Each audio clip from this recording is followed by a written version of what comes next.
the sports news you need. Live. Hello, very good evening to you. Welcome to the locker room on our Friday night, and we're back to something that I call it the real football this weekend. None of what's been going on the past couple of weekends. But anyway, we're back and we're live. We've got Graham as always, and we have got the man in the know, Mr. Regan Stevens and Mikey.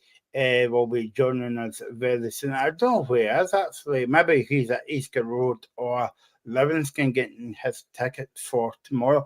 But that's a big question that we need to ask him. Right? What is the game he's going to tomorrow? Because Livingston's at home and Hibs at home. So maybe he'll go. I think he'll go to Easter Road for 45 minutes.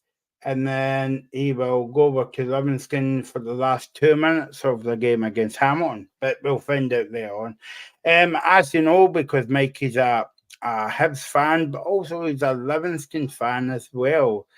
I would like to see that in that season, Graham, if they come up and they play each other in the league. Who will he support? Anyway, enough of that random rubbish. We're on till 7 o'clock. Get your comments coming in. We're on YouTube and we're on Facebook as well.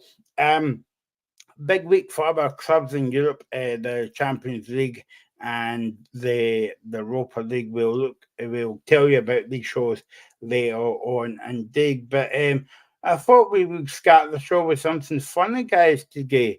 No, it's not my face. It's the SFA has started a VAR show just in time for the weekend. Wow. I think it came out on Wednesday, Graham, the first show, and I've not watched it yet, actually. I've been too busy this week. Anyway, I'll probably watch it next year or something. But I think, I don't know, is it out of the week, Graham, or like, I'm not sure the ins and outs, so... It's a monthly show, so they're going to do it. I think maybe the end of the month. But I watched the first one on Wednesday. It was actually very good. It was Gordon Duncan and Willie Collum. I actually thought it was very good. We talk about transparency, and I think they got that for a change. We talk about the SFL a lot and stuff that they got wrong. I actually think this is a good thing. You were actually able to hear the audio from some of the games, which I think we need. I think that's what needs to happen. And to be fair, Willie Collum, he actually came across very well. I thought he spoke very well. He admitted that there were a few decisions that were wrong. There was one in particular that I've seen a few folk talking about. I think it was Rangers against St Johnstone, where the referee had basically said to Tom Lawrence, don't tackle, when he was trying to go for a challenge from behind. And in the end, it should have been a free kick to St Johnstone, but the referee didn't give it. But I thought it was good. It was very, very open, very transparent. And I think the biggest thing was about the handball as well, because they spoke about the one at the start of the season, Hearts against Rangers, when Connor Barron handled it. And, you know, Willie Collins said that last season that's probably given. I don't have an issue if that's not given this season, but it's got to be consistent. You've got to make sure that that's not given every week. And he did say that. So, yeah, I thought it was really good. I genuinely think it's something that needs to happen. It'd be better if you could hear it in the ground, though. But I honestly don't mind that. If they're going to do that every month with big decisions, I think it's a good thing, because we need to have that transparency. And for once, I think we've got it. Regan, I don't know if you've had a chance to watch it this week or... No, but I did see some clips. The one clip I did see was the Kyogo one. First day of the season. It was all over trending over social media, because I still don't know how a referee and a VAR team can say that was the goalkeeper was it was just a natural cause there. Like I'm watching it again and again and again, and I think the two in the VAR shortly agreed that it should have resulted in a different outcome. Yeah, and again, Colin did say that. He admitted that was a mistake. I don't know how they've got that wrong. You know, again, it's one of these things, okay, the ref on the park, I can understand why he's not giving that, but we've got VAR there. That's what it's there for, to kind of sort that thing out. And he did say they got that wrong. You know, we've all done it. We've all criticised Willie Collum in the past, but I actually thought he came across very well. And he was very, very open and very honest. there were decisions that he spoke about that were wrong. And it was good to hear it. You know, nobody's perfect. We get that. But if we can actually hear the audio from some of these games, hear what's getting said. It's a bit like they do that ref watch on Sky Sports on a Monday. It's a bit like I know that this feels a bit like that. I thought that other day it's a bit like that. But I quite like it though, because you're actually going to understand now why a decision's getting made. And if it's wrong, actually Willie Collins going to say, we got that wrong. And that's what I want to hear. I want to hear that transparency and actually a bit of honesty, which I've not had for a while. So I thought it was good. I really did. And Graham, I want to give him some credit as well, because we spoke on here about the fact that the SFA we spoke with the two refereeing guys from Behind the Whistles podcast. We plugged there, but we spoke to them and they were talking about the fact that they were disappointed that they didn't look very far, even though the SFA said they did look very far. But I think what he's shown in the first couple of months in his job, Graham, is that he's trying to do things differently and change it up. He is, and I think we spoke about at the time. I'd said to them, why did he get the job? And it was a bit like jobs for the boys, and I thought this might not work. Obviously, they've got John Moss there as well now, who's very experienced in England. But to give Willie Collins credit, he is actually speaking very, very openly, and I like that. But it's got to be like that now. When the show comes out, it's going to be like every month, and I think it will be. Like I said, referees not going to be perfect, but at least now we can actually hear the audio, which we didn't have before. And it was nice to actually hear some of it, and hear how decisions are getting made. You might not agree with it, but at least you can hear what's getting said. And Willie Collins is, like I said, he was very honest. There was a couple of things that he said the referees and that got wrong, which is fine, because he's honest. But that's what I want to hear. I can't be bothered with these kind of guys on ref watch and stuff saying, oh, it was the right decision and backing the referee up. No, at least Willie Collins didn't do that. And I quite like that. It's not very often that I've heard Willie Collins speak. But I thought it was decent. I really did. And I just hope that continues. A couple of comments here, guys. Good evening to the one and only Robbie Collins, and hope you're well. You'll hopefully see Robbie on Sunday on the show. He said, hi, guys. We was a very good opening to the VAR show. To give Collins some credit here, I was happy to see him given the in-depth and honest decisions, as Graham said there. Also, Paul Donaldson says, hello, hi all, not seen the VAR show yet. Think the skill needs to bring in goal line technology. Yeah, I would agree that as well. And Robbie Collins comes back in and says, the big thing for me was Collins saying he was less it was basically less frustrated with things going on. Now, I'm going to... Right, Graham, you know how, like, me and you... Well, okay, me more than you, right? I'm going to put muscular blame on here, right? But, you know how we say that we need more TV coverage of the game, right?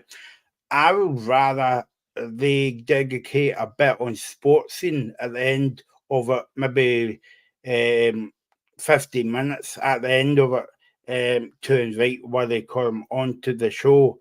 Whether that will work or not, I've got no idea. But I just think that, if people... I'm just thinking about if people hasn't got the internet or whatever, they would have to hear it second hand. So it would be better if they kind of like dedicate a 50-minute segment on at the end of sports scene even on a Sunday night when all the games are over, and then you can invite Willie on the show or whatever. Or am I just being a bit hard again? No, I mean, they do talk about the decisions on sports scene, but it would be good to have like an actual referee on there to discuss decisions. And somebody I had actually asked him on another podcast a couple of days ago that he was on, about, because I think he was talking as well about, should we be allowed referees to come out and talk about decisions after the game? Again, that's never going to happen. It would be great if they could, but it's never going to happen. You're never going to get that. And I think he's probably right because they're going to get a lot of abuse. They get abuse already. And he was also asked about the fact that should referees be full time? Again, I don't think that'll happen either. But at least with the show that he's got now, you're actually going to hear what's getting said and you're going to hear the honest decisions. And I think what Robbie was talking about there about the freeze frame is actually a good point as well, because when a referee goes to the monitor, all they've got is that little freeze frame bit. So all they're seeing is that exact incident. They're not seeing the whole thing. And I don't think that's a good thing, because when they get to the monitor, straight away they're seeing, like, say it was a bad challenge, for example. All they're seeing is that one freeze frame clip and they think, right, that must be a sending off. No, you've got to show them the whole thing in full, and that needs to happen. But I think it's a positive step forward that we're now getting to hear what's getting said. I know it's like every month I think it is, but it's a positive step. And I think it's been, I honestly enjoyed it. I don't think I would, but I actually quite enjoyed it. Paul Donaldson makes a comment here, and on this channel, Graham, we can say this.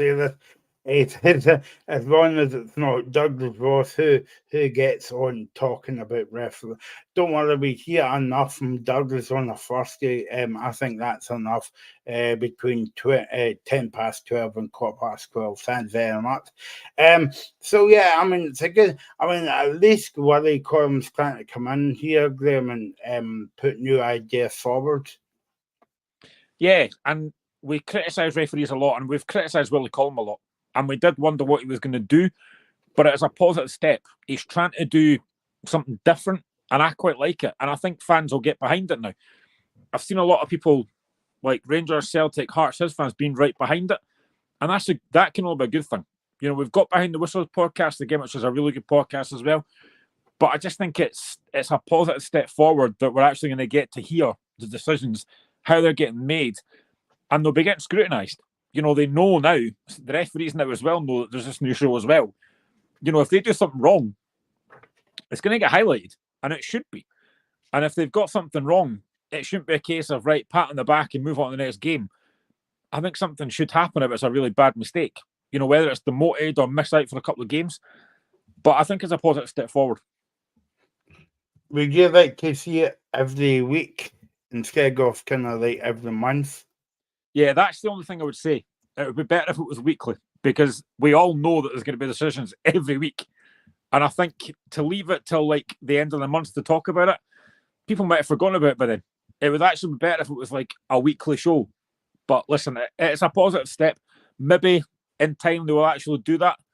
But I just think it's a massive, massive step forward. And fair play to Willie Collum. It's not often I'm going to say that, but he's got this right. Yeah, no, exactly.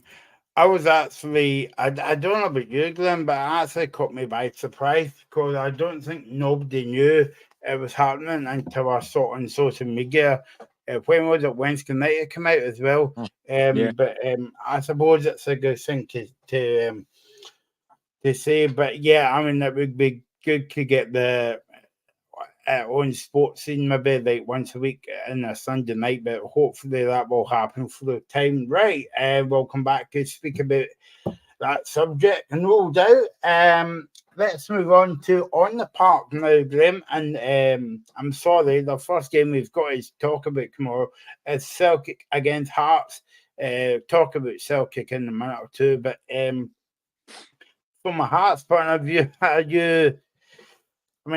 Stephen Naismith said to Graham, I don't know if you saw his press conference, but I don't agree with him, because basically he said that Hearts would need to draw on experience of the last season's victory at Celtic Park.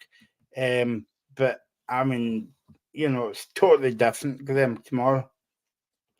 Yeah, I'm going to be honest, I'm dreading tomorrow. I really am worried for this game. This is our worst start in 46 years. I did not see this coming start of the season. After that draw with Rangers, I thought very positive. Signings are really good. And we've now gone, our last 6 games, we've lost all of them. Now, I get where he's coming from, because last season we beat Celtic twice. Went to Celtic Park and won in December. But this is a different Celtic side this season. Celtic look a lot stronger. I think they signed well with Engels coming in. Luke McKeown is really good signing as well. Celtic look like they've raised a bar this season, and they look unbeatable. And I've said already, I think they could go this season unbeaten. that game last season in December, Celtic were not playing that well. There was a lot of discontent in the boardroom with the fans and stuff. This is a different game. After that defeat to United, you're looking at the national break going, right, that's good now, we can reset. This is the worst game we're coming back to. A game at Celtic Park against the champions. This is the worst game that you could have when you're in a really bad run. And I am genuinely concerned this could be an absolute hammering. But even if it is, he's not going to be sacked. There was a shareholders meeting yesterday, which Stephen Naismith was actually at, and he had a few tough questions to answer, which I thought he actually apparently did quite well with them. But he's not going to be sacked anytime soon. But as a result of business, he's not going to be judging the game at Celtic Park. If we get hammered tomorrow, I think it's expected because it's Celtic, but he's got games after that he has to win. St Mirren next week, Ross County at home. We've then got European game. Tomorrow, I'm not going to say it's a free hit, but I am genuinely concerned we could get hammered tomorrow because this is not a game that I want. These are the games tomorrow then. Celtic against Hearts, Hibs against Johnson, St Mirren's is at home to Carmarthen, Aberdeen against Murrow. High flying Aberdeen, you would have to say. Right enough, I've probably just cussed it now. Sorry, Jimmy. And Ross County is at home against Dundee. That's going to be an interesting game, actually, that game.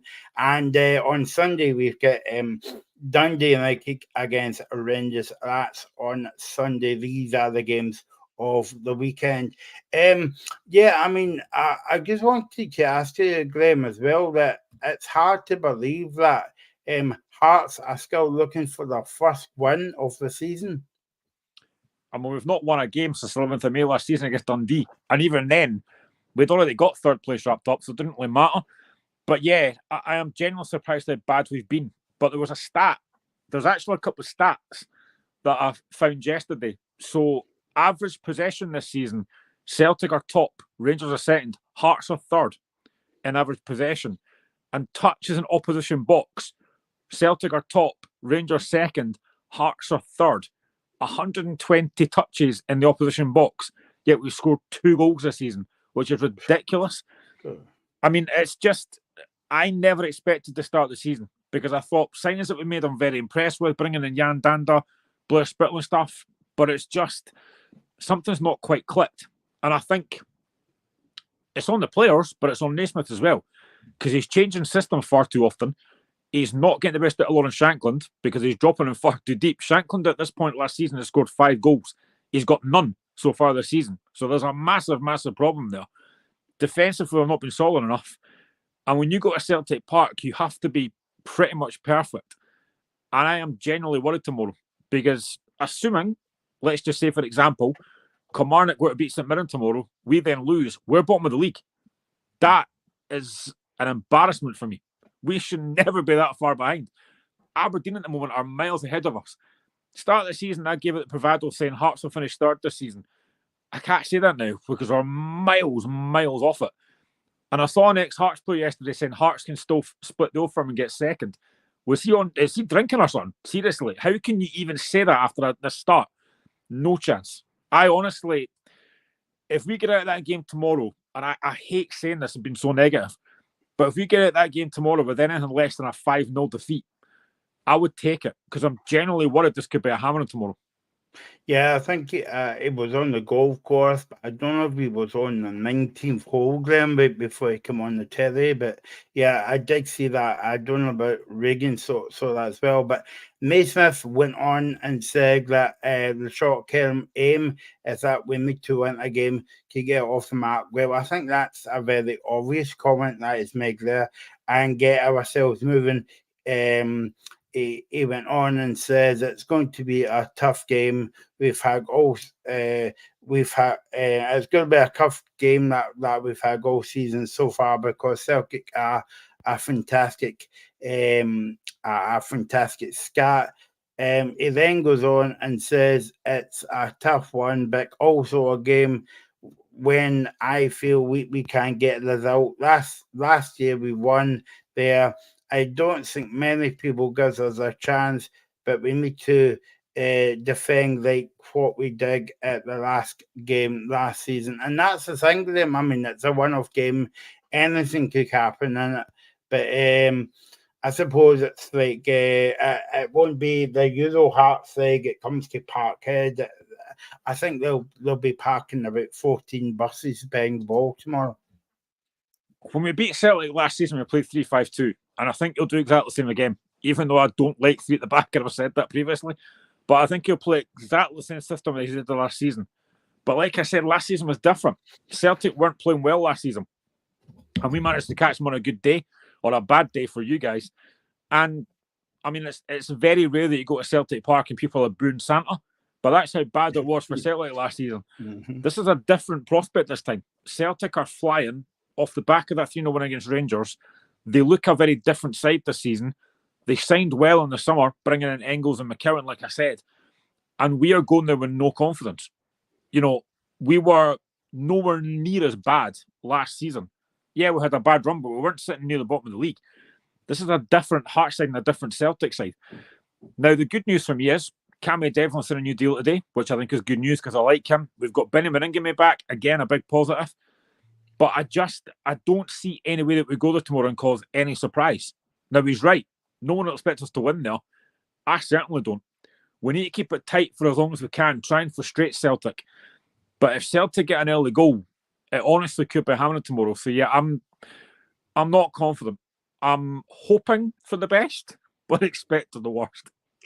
Reagan, it's all kind of negative. Well, not negative, but all not going so well at the moment for Hearts. But you could say the total opposite from Celtic, all rose in the garden. Yeah, as Michael, and Celtic will just be looking to get back to where they left off from beating Rangers. I mean, I said it would be pretty easy for them against Rangers a few weeks ago in the show, and it was that. I mean, Celtic got the early goal, and it was chopped off by VAR, and that kind of spooked Rangers as well because they didn't really have many chances. But I just fully expect Celtic to win this game.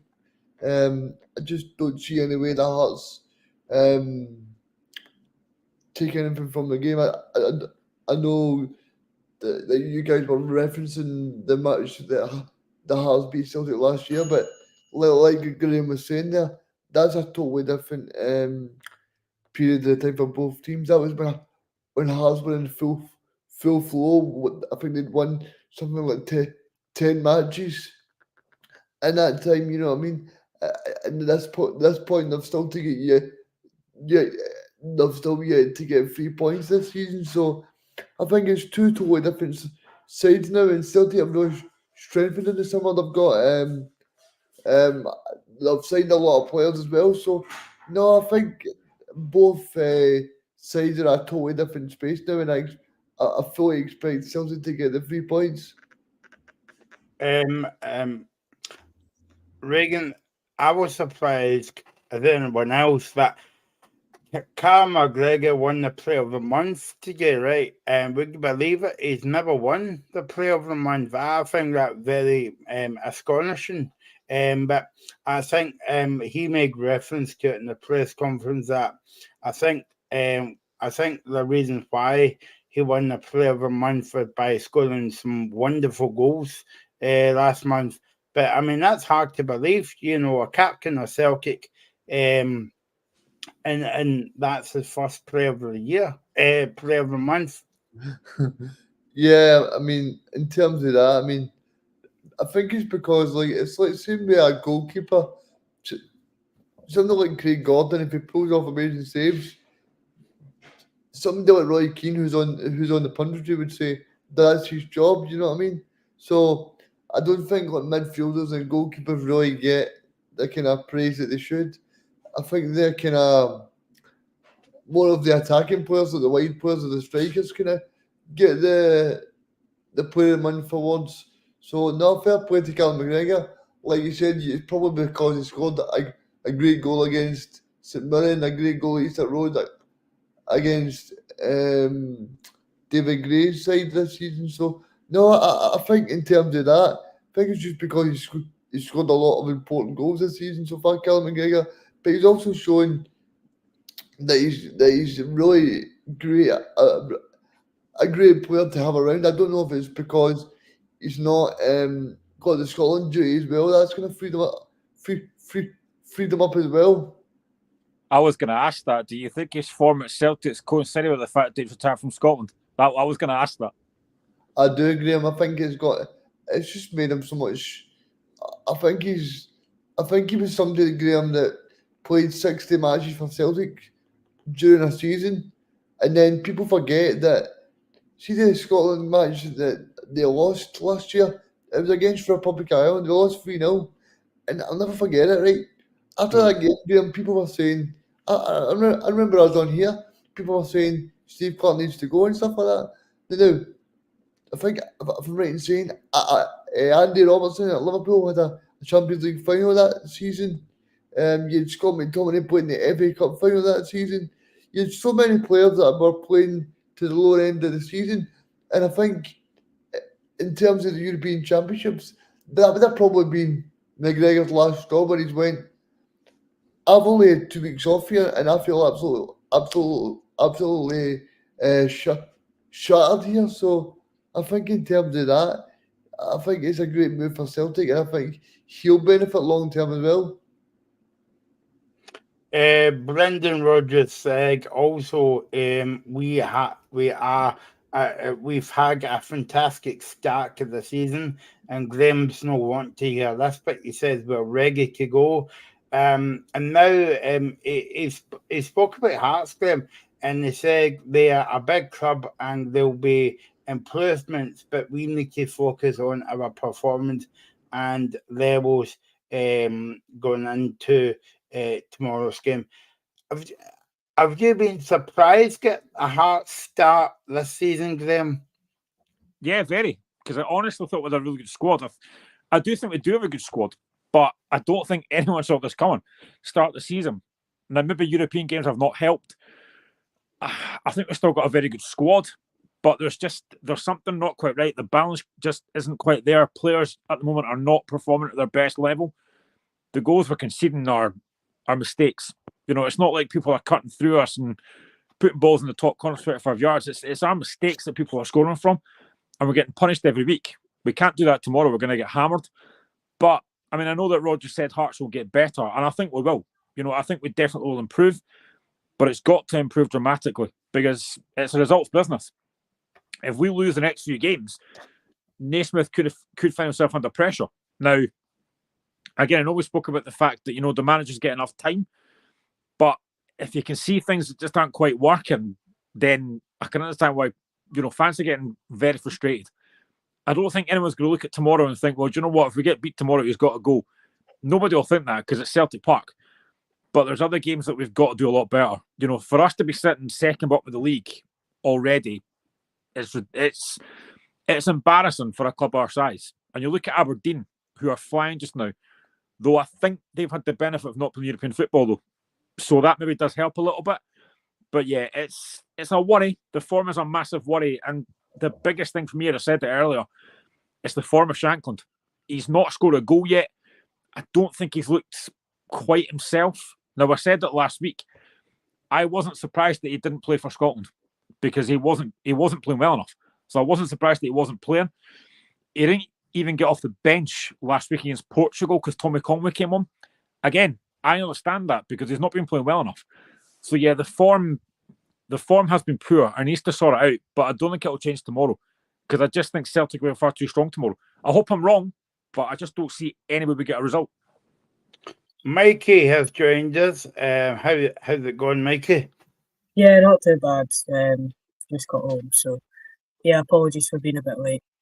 Yeah, no, don't worry. It's not like school here that you don't have to send in a letter. Maybe an email now, but not a letter. We've kind of passed that stage now. But if you want to send an email, I can give you my email address after the show. But no, I'm kidding. So what about just talking about the Hearts Celtic game tomorrow, Mikey? Can you see any hope at Hearts causing a kind of upset, or do you think Celtic will run over the top of the Jambos tomorrow? I don't see any way Hearts get anything out of it. If I'm being completely honest, I think that Celtic have been in a situation for a while now where they're the best team in the country. They're streets ahead of everyone, and if they really go out and sort of pile the pressure on, they could win by 4 or 5 tomorrow quite comfortably. But the thing with Brendan Rodgers' teams is that usually they get to 2 or 3-0 up and then kind of lay off a little bit and kind of just stop the sort of the scoring. But I would be very, very surprised if Hearts come there and do anything. But I guess the one major sort of incentive for Hearts is that they were in a similar run last season and went and beat them 2-0 against all sort of expectations. But I'd be massively surprised if Hearts get anything out of it. Graham, we always talk about the when St Mirren or the likes of St Johnstone or that, whatever, going to Ibrox and Parkhead and taking the game in stages. Is that the same tomorrow for Hearts? Just because of the way Hearts forms in at the moment? Yeah, I think we've got to try and get through the first 5 minutes without getting a goal, but helpful. But yeah, I think it will be taken out in stages, but I just don't see anything other than a comfortable Celtic win. And I hate saying that against my own team, but I just don't see any way that we win this game. Like I said earlier, when you come back from the international break and you're on a poor run, the one place I don't want to go is Celtic Park. With the way Celtic are playing just now, it's a very difficult game. And again, I mentioned Shankland there, he's not scored all season. He probably won't score tomorrow either because he won't get a lot of chances. Like the only positive I can take at the moment is the fact that Cameron Devlin's in a new deal and Benny's back tomorrow. But I just don't see any way that we win tomorrow. But like I said, whatever happens tomorrow, Naismith won't be sacked anytime soon. He's got other games he has to worry about. Tomorrow's not going to define our season, but it's a worry for what happens tomorrow. He needs to do something tomorrow. I know a few folk have said maybe play some of the youngsters tomorrow. This is not a game you can chuck them into. Not a Celtic Park where we're playing. You can't chuck them into that. So yeah, I don't see any way that's going to happen either. If you were going to get out, if you were going to be kind of confident in the way, Glenn, would you rather the game being at Tynecastle than Celtic Park? Yeah, probably. Although our form at Tynecastle has not been actually brought out this season so far. But yeah, it might give us more of a chance having the fans behind us. It might have helped. But honestly, this is the one place I didn't want to go after the international break when you're in a bad run. You know, if we'd beat United before the break, then you're thinking, right, okay, well, at least we've got 3 points on the board here. But having to go to Celtic Park, like I say, Celtic are flying just now. This is the place I didn't want to go. With confidence already drained as it is. And of course, the manager and players going to go out and say, oh, we're going to go there, we're going to have a go and stuff. We're not going to. I know that. We're going to play 3-5-2. It's what he did last season that worked. But this is a different Celtics and a different Hearts side. Like I said, the shareholders meeting they had yesterday, there was a lot of questions asked about the players and the formation and stuff. And some of the stuff that came out of it, I understand. But I don't understand what he's doing with Blair Spittle and Jan Dander. You've got 2 creative players there. Blair Spittle, 13 goals and 10 assists last season, and he's playing deep. You got Jan Dander, who started the last 2 games on the bench, and he's our most creative player. I don't know what he's doing with them. You're playing Lawrence Shankland, like I keep talking about, a striker that got 31 goals last season, and you're playing him deep. I don't get what goes through Stephen Naismith's head at times. There's too many changes, too many system changes. He needs to stick with one formation and have his best players in the park. And the other thing I don't agree with, and I said at the start of the season, I feel like I'm ranting here, but start of the season, I said, I don't like the fact that he's not got a guaranteed number 1. I don't like that fact that he's done that. And again, I think Gordon will start tomorrow. No problem with that. Gordon's done well. But I think you've got to have a guaranteed settle number 1 because the backline have got to be comfortable with that number 1. And it changes too often. This is something Naismith has got to stop doing. He needs to stop tinkering with the team because it's clearly not working. Mikey, and then after that, the both teams go into the respective European competitions that all kicks off again on Wednesday night in Glasgow for Celtic. And Hearts is away on Thursday night. No, we're not. No. 3rd of October is our first game against Dinamo Minsk. Yeah, that's right. Sorry. Yeah, my mistake. I should get actually had a look at my notes before I said that. Yeah, that I put my hand up and say, yeah, I've been off for a wee while, by the way. In case you've never noticed. Yeah, so Hearts are not in Europe on during the week. My mistake. Can we start the show again? No, we can't. We are half in the bank to the show. Still on Wednesday night in the Champions League, Mikey, do you give Celtic any hope at all? What is this for the individual game or getting through? The Champions League, yeah. Well, I think that is it Slovan Bratislava they're playing. Yep. Yeah, I mean, I think they should win that. Slovan Bratislava lost 5-0 at home to the second best team in their league, literally at the weekend. So I'd be absolutely astounded if they got beat. Getting out of the games that they've got, I don't see it happening, unfortunately. I think that the level of opposition that Celtic are up against are very, very high. I'd say they're a bit too high. I mean, going to the likes of Borussia Dortmund is not going to be an easy task at all, and I think that I'd be very surprised if Celtic get into the next round of the Champions League. Although, if we're taking this game in solidarity this week, I reckon Celtic should get it over the line. Mikey, what do you think about the new format for the Champions League, Europa League, and Conference League? I just think it's a bit unnecessary. I don't think it's an overly bad idea. I just don't really see why there's a need to change it. I think there's much more pressing issues in football at the moment. That's not the.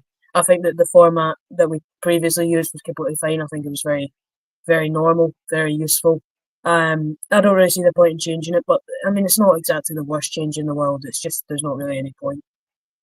I think it's more money for the clubs, Michael, and more money out of fans as well. Because like when you look at the competitions, it's just kind of extra games as well. Kind of like was it one more extra game as well? Okay, let's move on. Big question, Mikey. I'm going to put you in the spot. Everybody was asking this question today. Are you going to Easter Road tomorrow? Or are you going to the Tony Macaroni Stadium? Well, believe it or not, it's my birthday tomorrow, so I won't be going. But, right. Yeah. Okay. Happy birthday. Yes. Thank Okay. you. Yeah. If it was a kind of other radio show, I would say, yeah, I'll give you a shout out. What song do you want? But it's not that kind of show, so we'll move swiftly on from that. I'm not going to ask you how old you are, Mikey, because it's going to make me and especially the deaf man very, very old. So I can leave that one till after the show.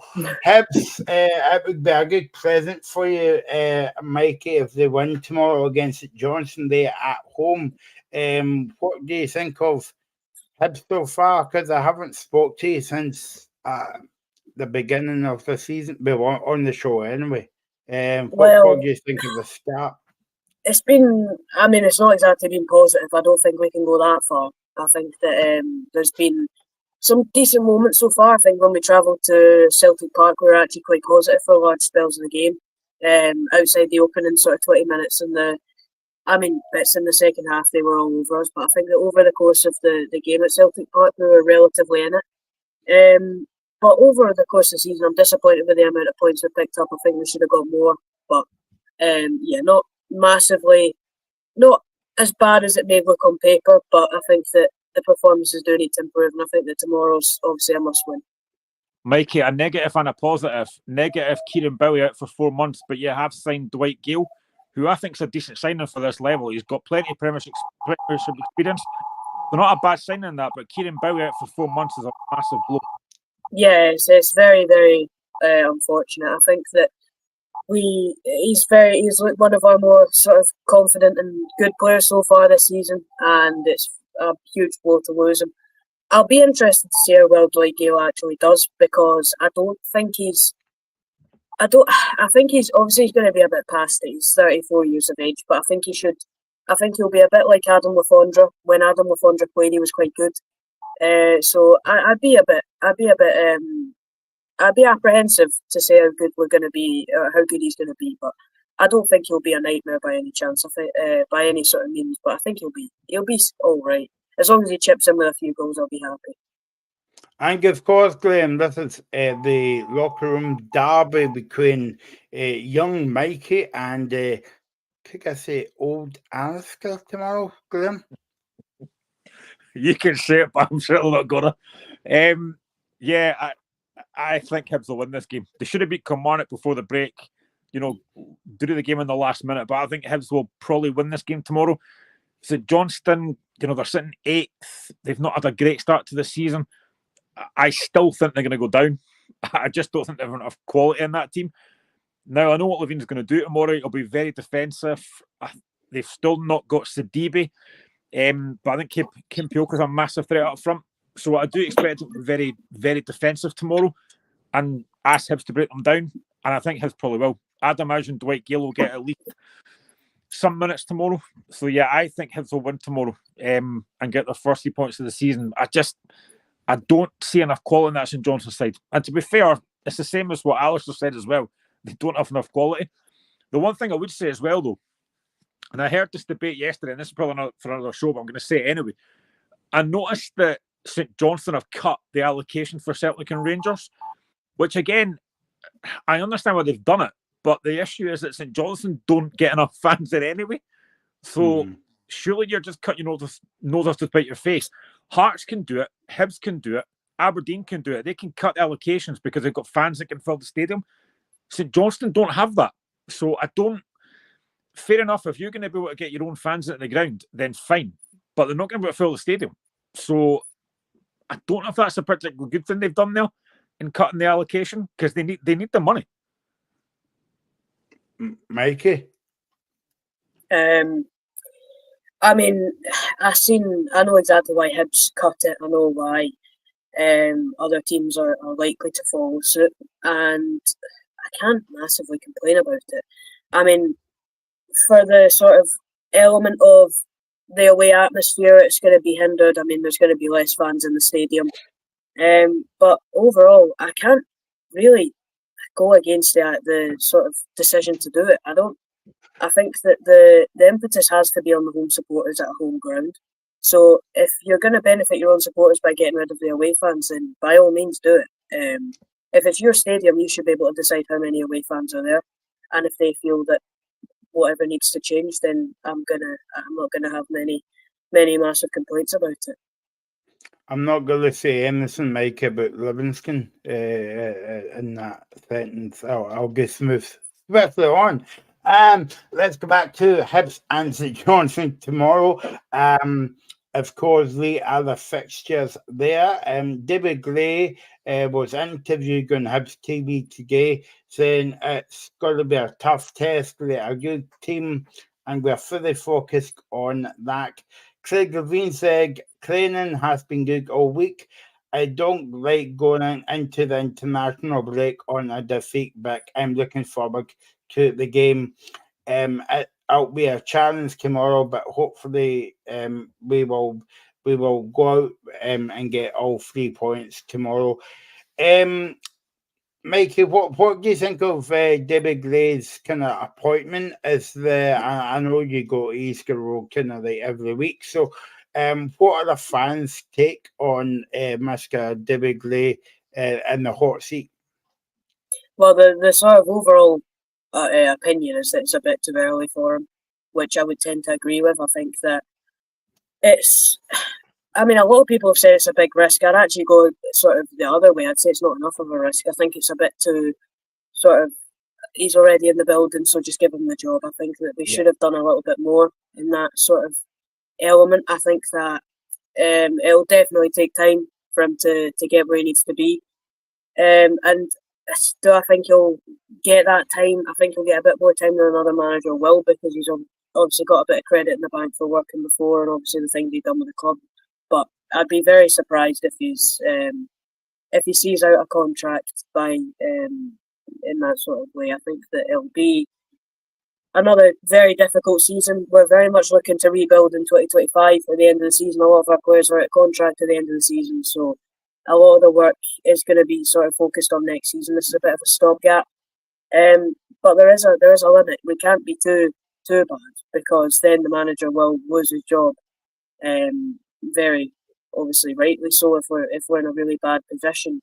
But I think that we need to give him the time that he can sort of implement his ideas, because you can't give him 3-4 months, because you just can't get everyone on the same page in that amount of time. You can't expect that to all click within three or 4 games, So I think the fans are very sort of understanding, but we need to know. They need to see results at some point, because it's been too many managerial appointments now that just haven't worked. Before we move on to speak about St Johnstone, Graham, I want to cast Mike as well that now if you're a Hibs, well, obviously a Hibs fan, obviously you're delighted that David Gray got the job because of the, winning the Scottish Cup against Rangers, and everybody knows that kind of chapter and verse. But I mean, he's been under managers. I think it's 4 or 5 managers now get the sack. So you're thinking, well, you're giving the job to him, but he's been under like different managers, and they've got the bullet, and you're still there. Surely they've got to be a bit disappointed, and surely that Hibs, I mean, you're right in saying that, Mike Hammy. I mean, surely Hibs have, I don't want to say more of an ambition, but can I like look outside the box more? Is that to me or Graham? Yeah, Mike, yep. Well, I mean, yes, you could say that we should be more ambitious, which I would agree with. I'm not particularly happy that we went with someone in the building. But I would sort of caveat that with, we've done experiments before. Nick Montgomery and Lee Johnson were experiments, and they both failed. So if the odd sort of saying that goes is that a crazy man goes with the same thing and expects a different result. Changing things up and going with someone a bit more well known to the building could be the answer. And as I've already sort of stated, I think that this year is more just get through it, because we got a rebuild at the end of the season. Most of our squad's out of contract at the end of the year. There's no point in rebuilding with the same squad that's all within contract. You need to time it right, where the players are gonna move on, and you can get other players in. So I think this year is very much just trying. Obviously, you're looking at trying to bring in some players for the future, but a lot of our deals have been loans and 1-year deals. So it's quite obvious that we're kind of looking to rebuild in 2025.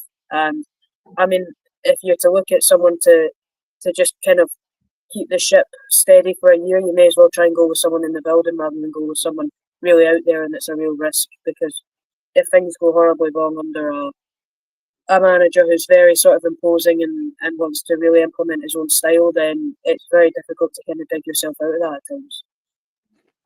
I'm so glad, Graham, that Mike said ship there. I don't know about you, but as for St Johnstone, Craig Levine was saying today that training has been good, but I mean, as I said to you before, Graham, that you can train very well on the training part, but fans are not really interested in that. They're interested in winning games and being successful on the park. Yeah, and I heard him a couple of days ago. He said that, the aim last season was to stay up, which they did, but he wants to try and progress this season. I don't see how that St Johnstone side progresses, though. They're not good enough. They've not got enough quality. All Levine has done is sign ex-Hearts players, and I noticed another one has gone today because Connor Smith is signed for Hamilton. So I just don't see enough quality. He's got Uche to come back in, I know, but he doesn't score enough goals. The only real threat they've got for me is that Sidibe, and he's still suspended. Although I do think Kim Puelka's decent, but they've not got enough quality in that side, and that's a massive issue. Which is why I said at the start of the season I think they're going to go down, and I still believe that. Going to Easter Road tomorrow, it's going to be a difficult game. He'll set up to try and be difficult to beat, which we know Levine can do that to sides, but I just don't think they've got enough quality to stay up. So I still believe St Johnstone are going to go down. Now, I know Alistair might not agree with that, or he might, but I just don't think they've got enough quality. And I think tomorrow, I do think Hibs will home advantage will win, and I can actually see Dwight Gale even scoring tomorrow on his debut.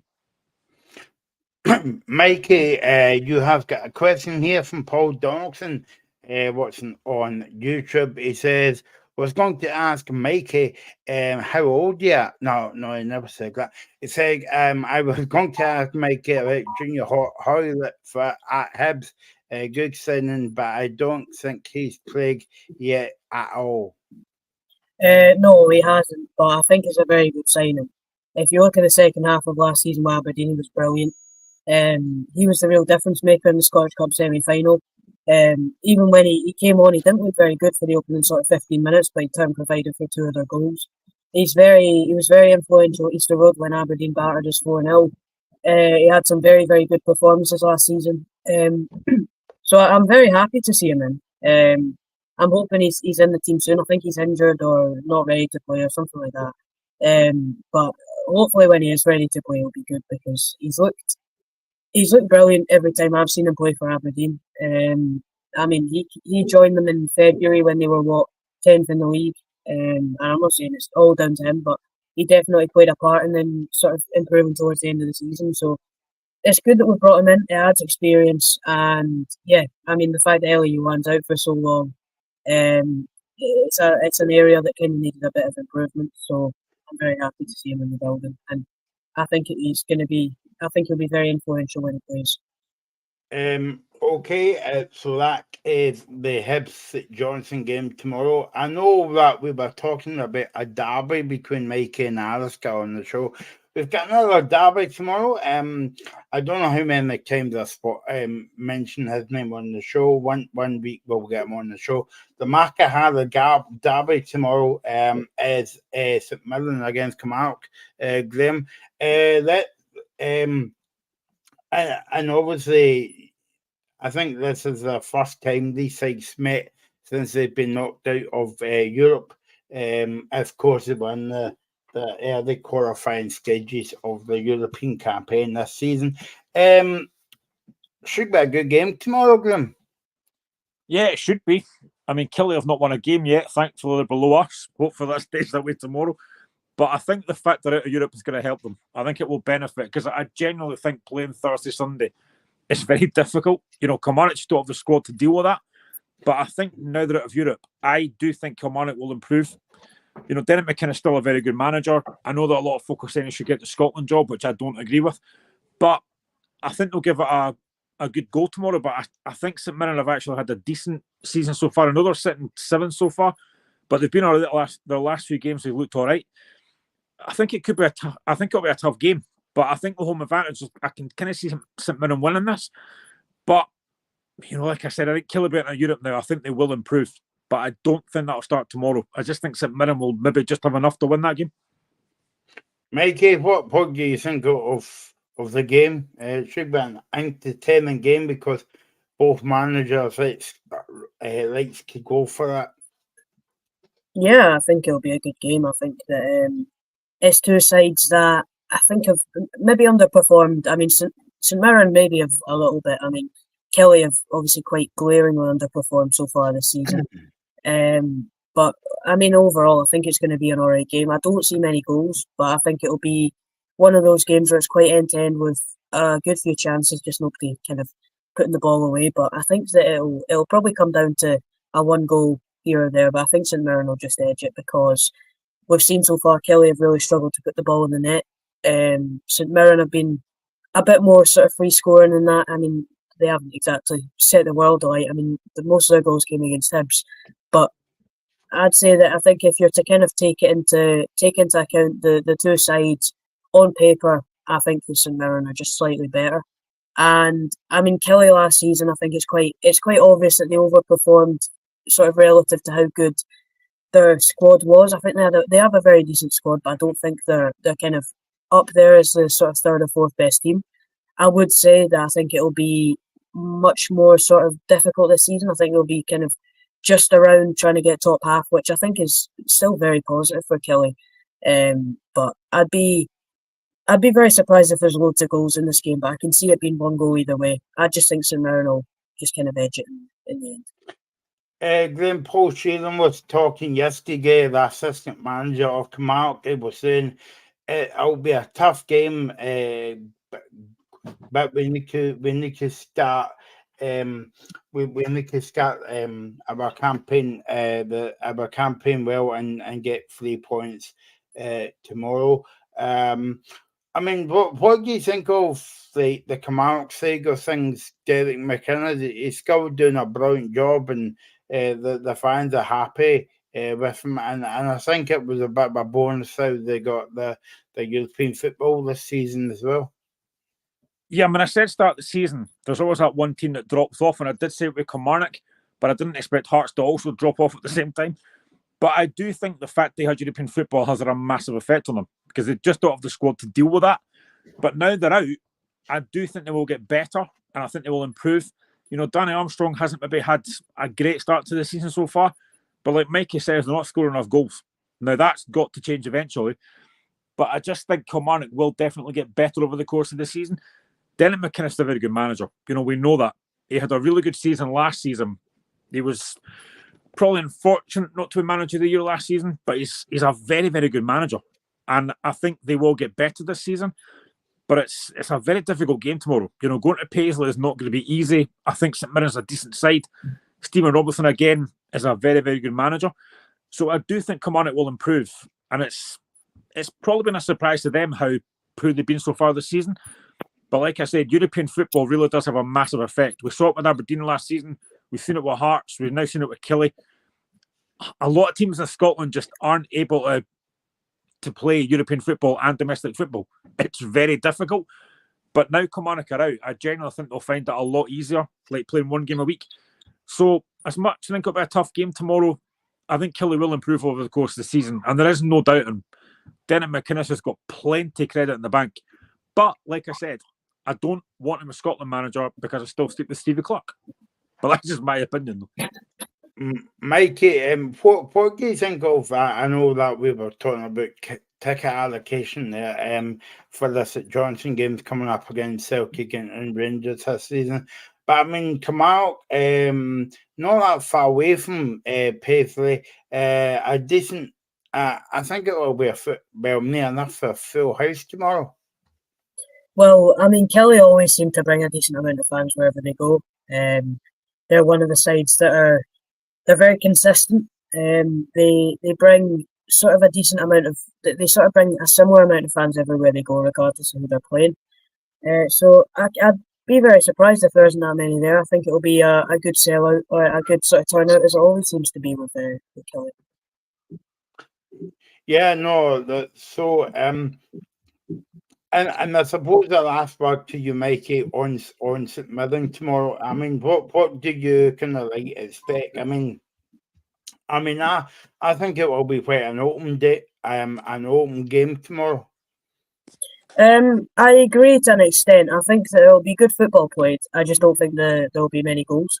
I think it'll be very similar to the game against Hibs in the sense where St Mirren will sort of attack it in a similar way, where they'll absorb pressure at times in the games. They'll attack it different times in the games. I don't think it'll be very one-sided at all. I think it'll be very sort of, maybe not end-to-end, but very 50-50 in terms of sort of chances and stuff like that. But I think that I just see that Kelly at the moment, they can't put the ball in the net, which is a big issue. Keeping the ball at the net's been difficult for them as well. But as I said, St Mirren don't score that many goals either.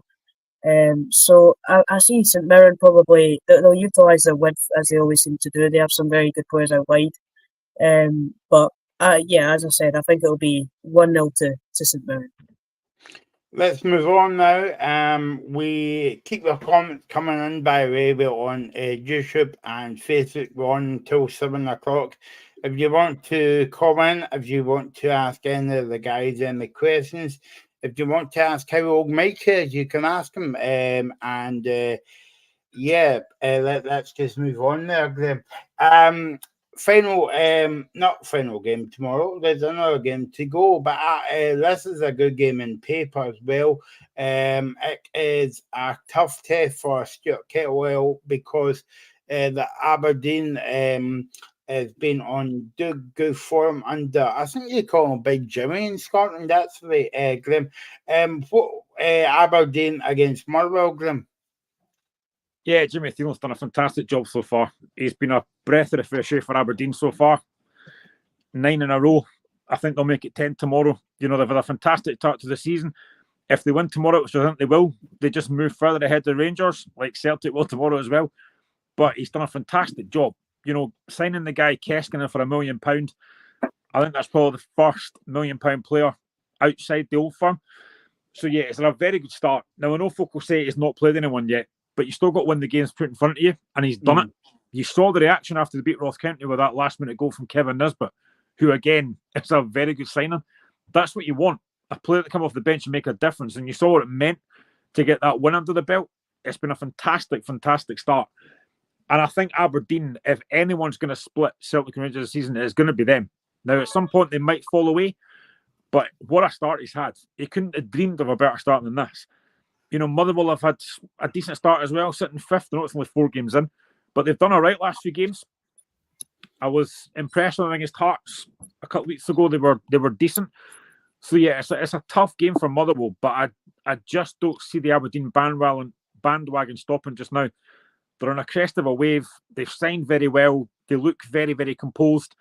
Jimmy Thiel has got them playing some decent football so far, and they're winning games. You know, that breeds confidence, as it does when you're losing games. Winning games breeds confidence, and they're doing that. And fair play Aberdeen. You know, Jimmy Thiel coming in, a bit of an unknown to Scottish football. What a job he's doing so far. And I think that will just continue tomorrow. Yeah, unknown to Scottish football, Mikey, but he's doing a brilliant job so far, I would have to say. Yeah, I agree. I think when he first came in, I was one of the very few people that said they'd finish third. I think you could kind of see from his time. Obviously, I didn't really watch any games before he joined Aberdeen, and I don't think very many people did. But you could kind of see from even the pre-season games, the sort of squad building he was doing, where he'd high five all the players on the bench, and he'd go up to the fans all the time. You could see there was something really building, and especially in the early stage of the season, it sort of started in a similar manner. And yeah, as Graham said, I think that they're the third best team in the country at the moment. I think that they're quite sort of considerably the third best team in the country at the moment. I mean, Hearts obviously have had a really poor start. You could maybe make a case that Rangers are the third best and they're second, but I think that if you're to kind of look into the teams, the managers, the sort of squad ability, I think that I wouldn't be surprised to see Aberdeen right up there battling with Rangers for large spells of the season. It's very early days though, and as the sort of, I guess the other side to it is that he hasn't really played anyone that he's not expected to beat. But I just think that the way that they're playing and the way that they're kind of, I think that it kind of shows more when they're scoring late goals, and that togetherness is really building. That really shows where the team's at. And I think that if they were to play, for example, Rangers or Celtic at Pittodrie tomorrow, they'd be in with a really good shout at getting something out of the game. Yeah, I'll be interested to see what Paul Donaldson says on YouTube about Jimmy Phelan. This is what he said about the game tomorrow. He says, I think Murrow are a strong team. They have a clear identity and they are good in transition.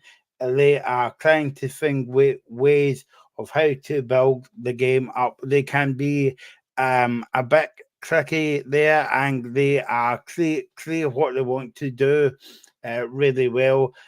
So it's up to us to break them down tomorrow. Mikey, I'm going to go back to the kind of Hibs kind of point of view as well. Obviously, it's the day for Aberdeen, but when you're not, when I was saying about looking outside the box, and I know it's early on in the season, Aberdeen fans won't get carried away with themselves. Brilliant start, but surely if Hibs should look at that and look outside the box, because it's painful so far. Yeah, but then again, you could say that after 2021, every Scottish team should have looked for a manager in Japan. I mean, there's very much sort of elements in it where different things work for different teams. You can't just kind of say that every manager in the Swedish league would come to Scotland and perform. I think that there's sort of differences, especially in the way the Hibs are at the moment, the way the Aberdeen are. I know they were similar in the league last season, but if you look at them sort of side by side, they're very different clubs. And there's obviously no guarantee that anyone will work out. I mean, you could have so easily, as I said, made the argument that when Ange came into Celtic, every Scottish team should have been going for a manager in the Japanese league or something like that. I mean, I think that you need to kind of take the different scenarios into it, and I think that, as I said, Hibs are in a position where they need to get through this season and then look beyond that. And if David Gray sort of performs this season, then he puts himself in a very good position to have the job in the future. But I think that obviously Jimmy Thielman's done very well, but it's very much an individual case. Graham, from Murrow's point of view, it's going to be a very difficult game tomorrow. So difficult they held the press conference yesterday because they're going up to Aberdeen today. Stuart Kettlewell was talking yesterday. He said that it'll be a tough game. Aberdeen is on a good run of form with the new manager, but it's always a difficult game up there. And that's the thing, because over the years, no matter if it's Hibs, Hearts, Celtic, Rangers, it's always a very difficult game. I know we're going on about the manager doing a wonderful job and all the rest of it, but I mean, Aberdeen's a tough team to play up there, especially when it's windy.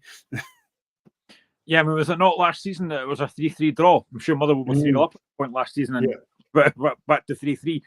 Yeah, Petovra's not an easy place to go, and especially now under Thielen. You know, he's got his team playing some really good stuff, and they look a really good unit just now. And like I said, signing a guy with Kevin Nisbet that can score goals off the bench is a big, big thing.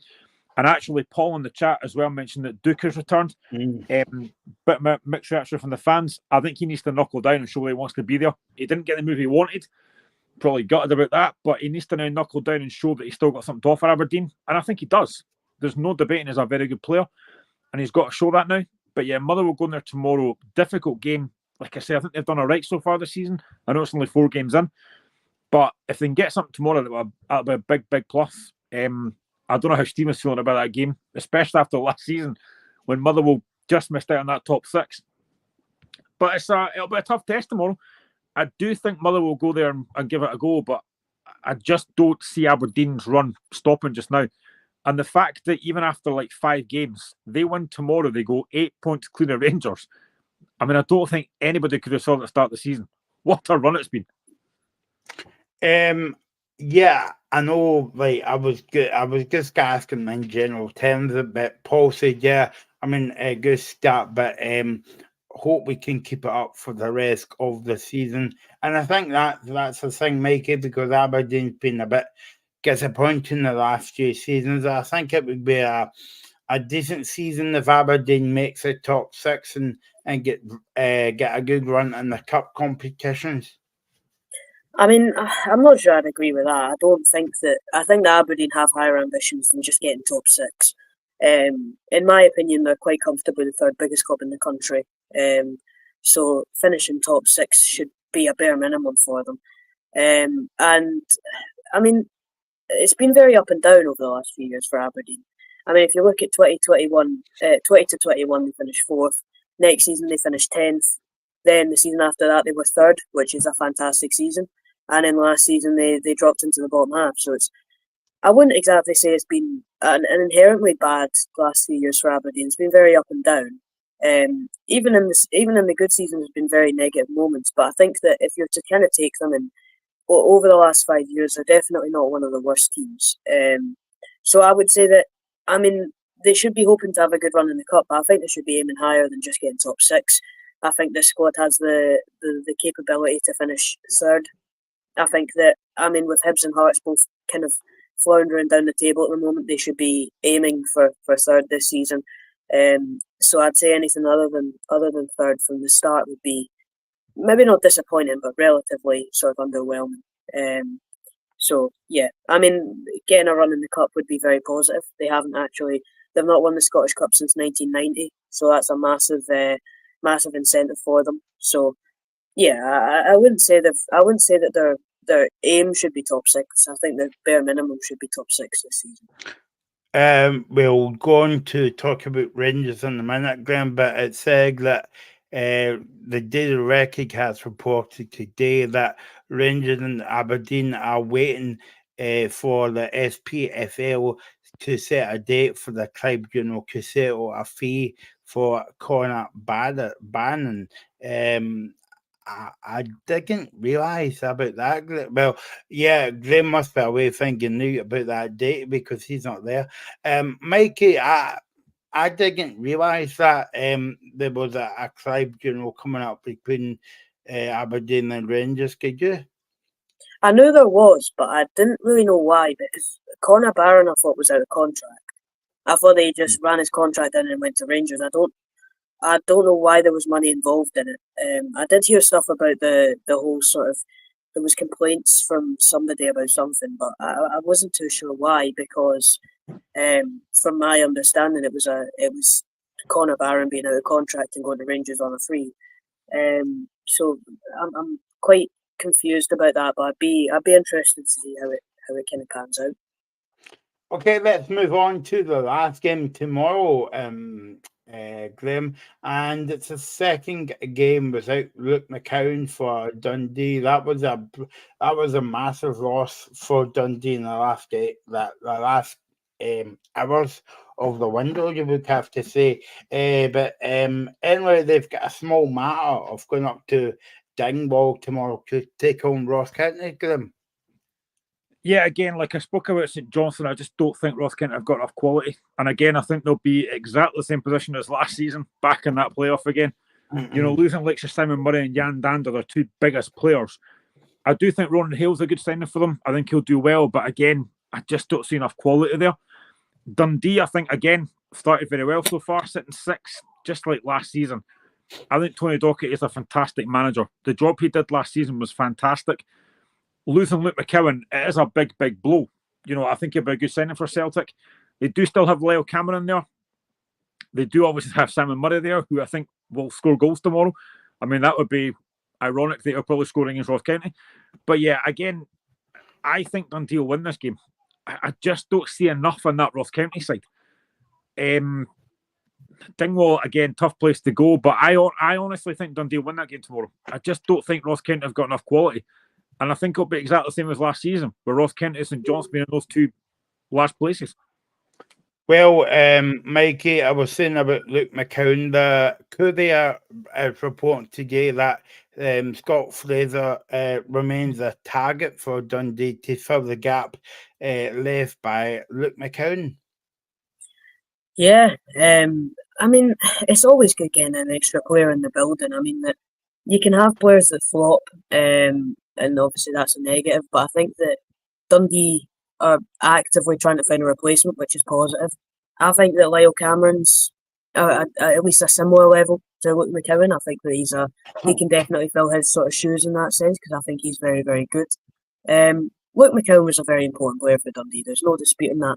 But I think the fact that they've got Simon Murray and they've had such a good start to the season, I think they'll be absolutely fine. I don't think that Scott Fraser didn't show enough in a Hearts top last season to kind of show that he's the same level as a Luke McCowan, but it shows a bit of ambition from Dundee's perspective that they're actively looking for a replacement, and even though the window's over, they're trying to explore their options, which, I mean, if I'm a Dundee fan in this scenario, I'm relatively pleased at that, because we're kind of looking at a scenario where Dundee aren't just kind of trying to get through it and sort of just move on. They're trying to get active replacements in, which is always a positive. Scott Fraser is absolutely not any chance he's replacing Luke McCowan. He's not good enough. He was at Hearts and he was terrible for the games he played. If they sign Scott Fraser, it's an extra body, but there's no way he's a replacement for Luke McCowan, because he's nowhere near Luke McCowan's level. He's older than Luke McCowan as well, but he's not good enough for me to replace Luke McCowan. Nowhere near it. The one thing I would sort of caveat that with is that he may be a bit more integral to that Dundee team.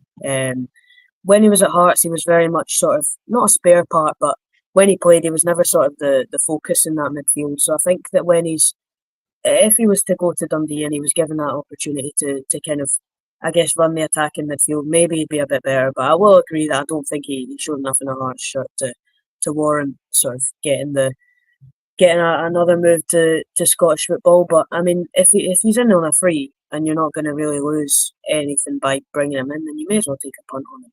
I did have to laugh, but you weren't on the show obviously last week, Michael, for the Scotland games. But I did have to laugh that, listen, I think they've got some very good players there. But somebody on the chat had mentioned that Jordan McGee should be in the Scotland side, and I'm like, are you having a laugh? Some of the comments we got about Scotland last week were just hilarious. Yeah. But that one tickled me when I saw Jordan McGee should be in the Scotland squad. He's nowhere near Scotland level.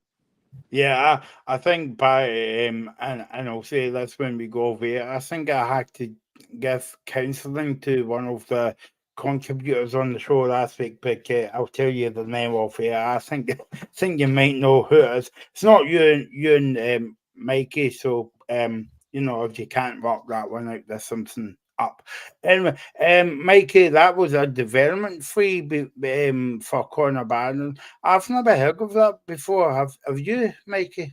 I've heard of it. I couldn't give you the faintest idea of what it means, but I mean, I don't really have anything to comment on it. I mean, Conor Barron is now a Rangers player, and I don't think Aberdeen like him very much. So I think that's kind of the end of the story. And I don't think Rangers right Aberdeen, but we'll move on from there. No. Let's move on to the final game of the weekend. Then it's a small matter of the game at 12 o'clock on Sunday between Dundee United and Rangers.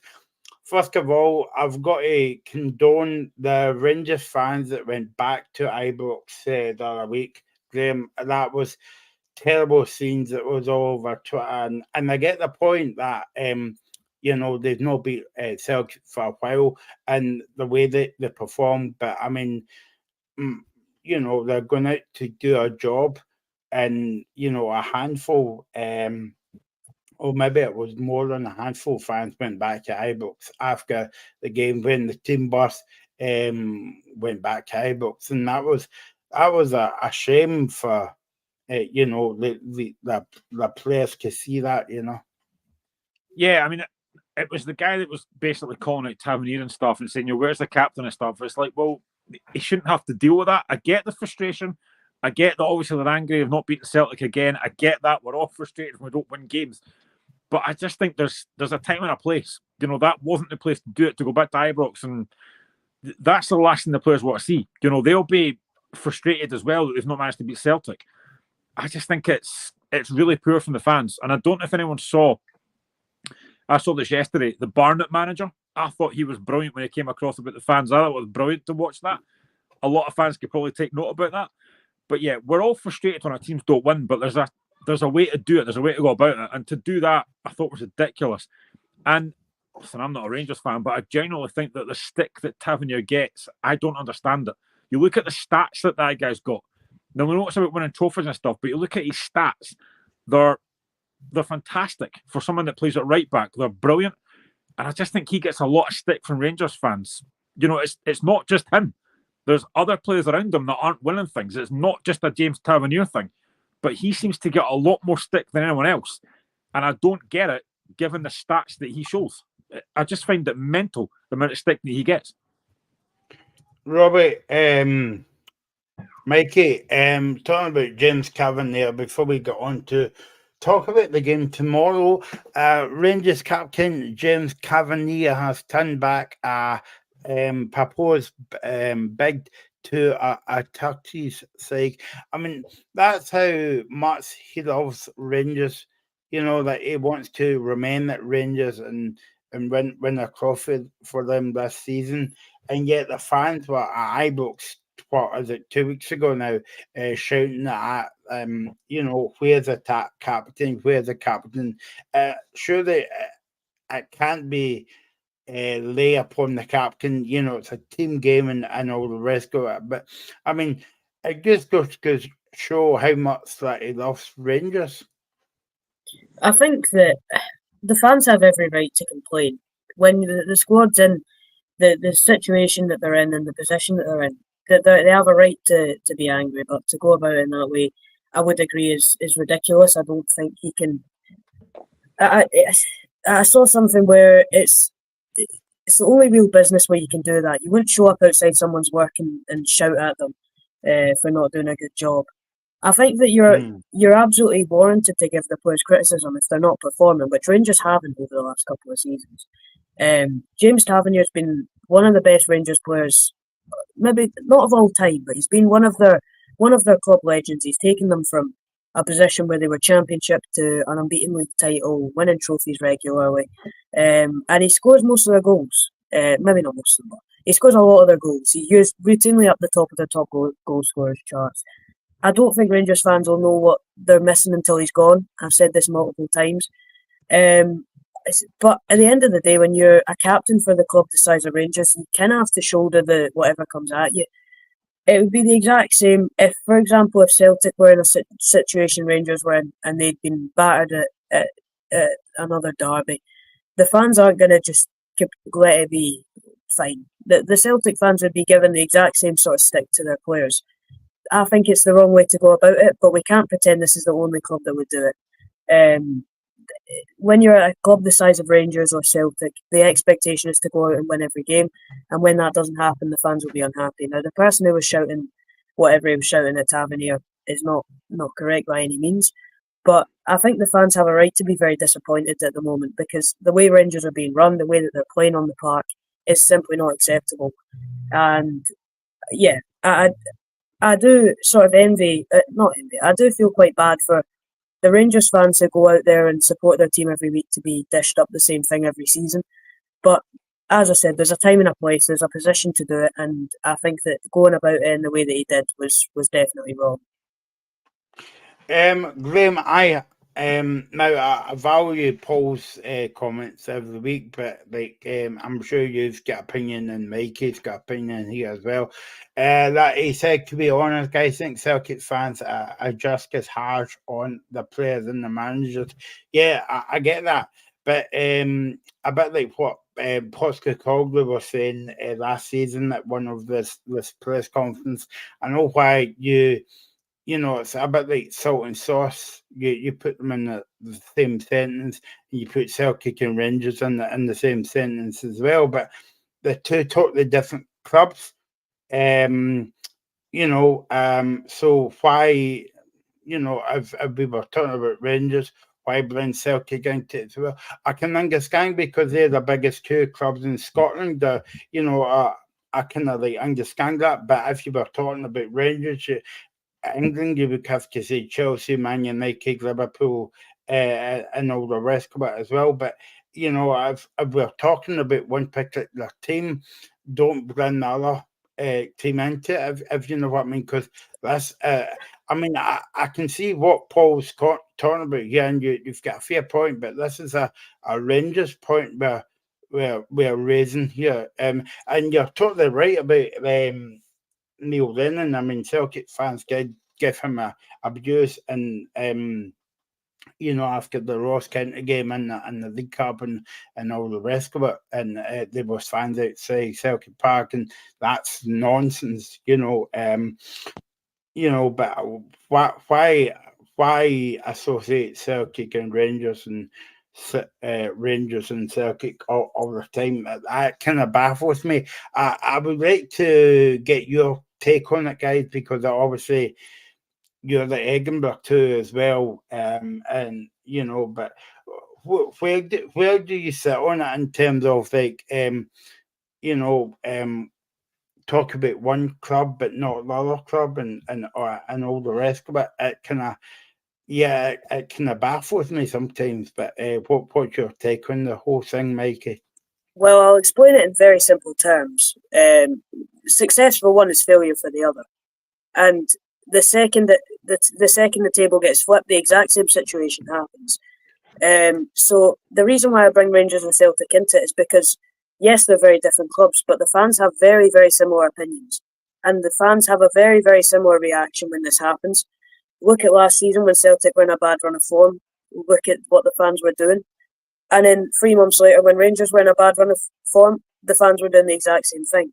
And the point that I made on that with the whole if the sort of shoe is on the other foot, it's the same situation. So I don't think it's obviously I've sort of came out with a point that it's very wrong that the fan in question was personally going after Tavernier because it's the entire team.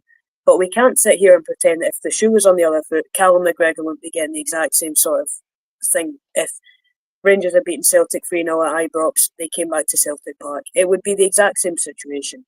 And that's the point I was trying to make, because I think that the two are very linked in the sense that if one team does well, the other team will do the exact same to their players. And it's been shown multiple times, as he said with the Neil Lennon era, the exact same thing happened. And it would be the exact same tomorrow if Celtic were however many points behind Rangers and they beat 3-0 in an Old Firm derby.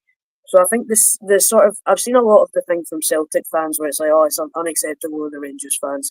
When if we're not, we can't kid ourselves. The exact same situation would be happening if it was the other way around.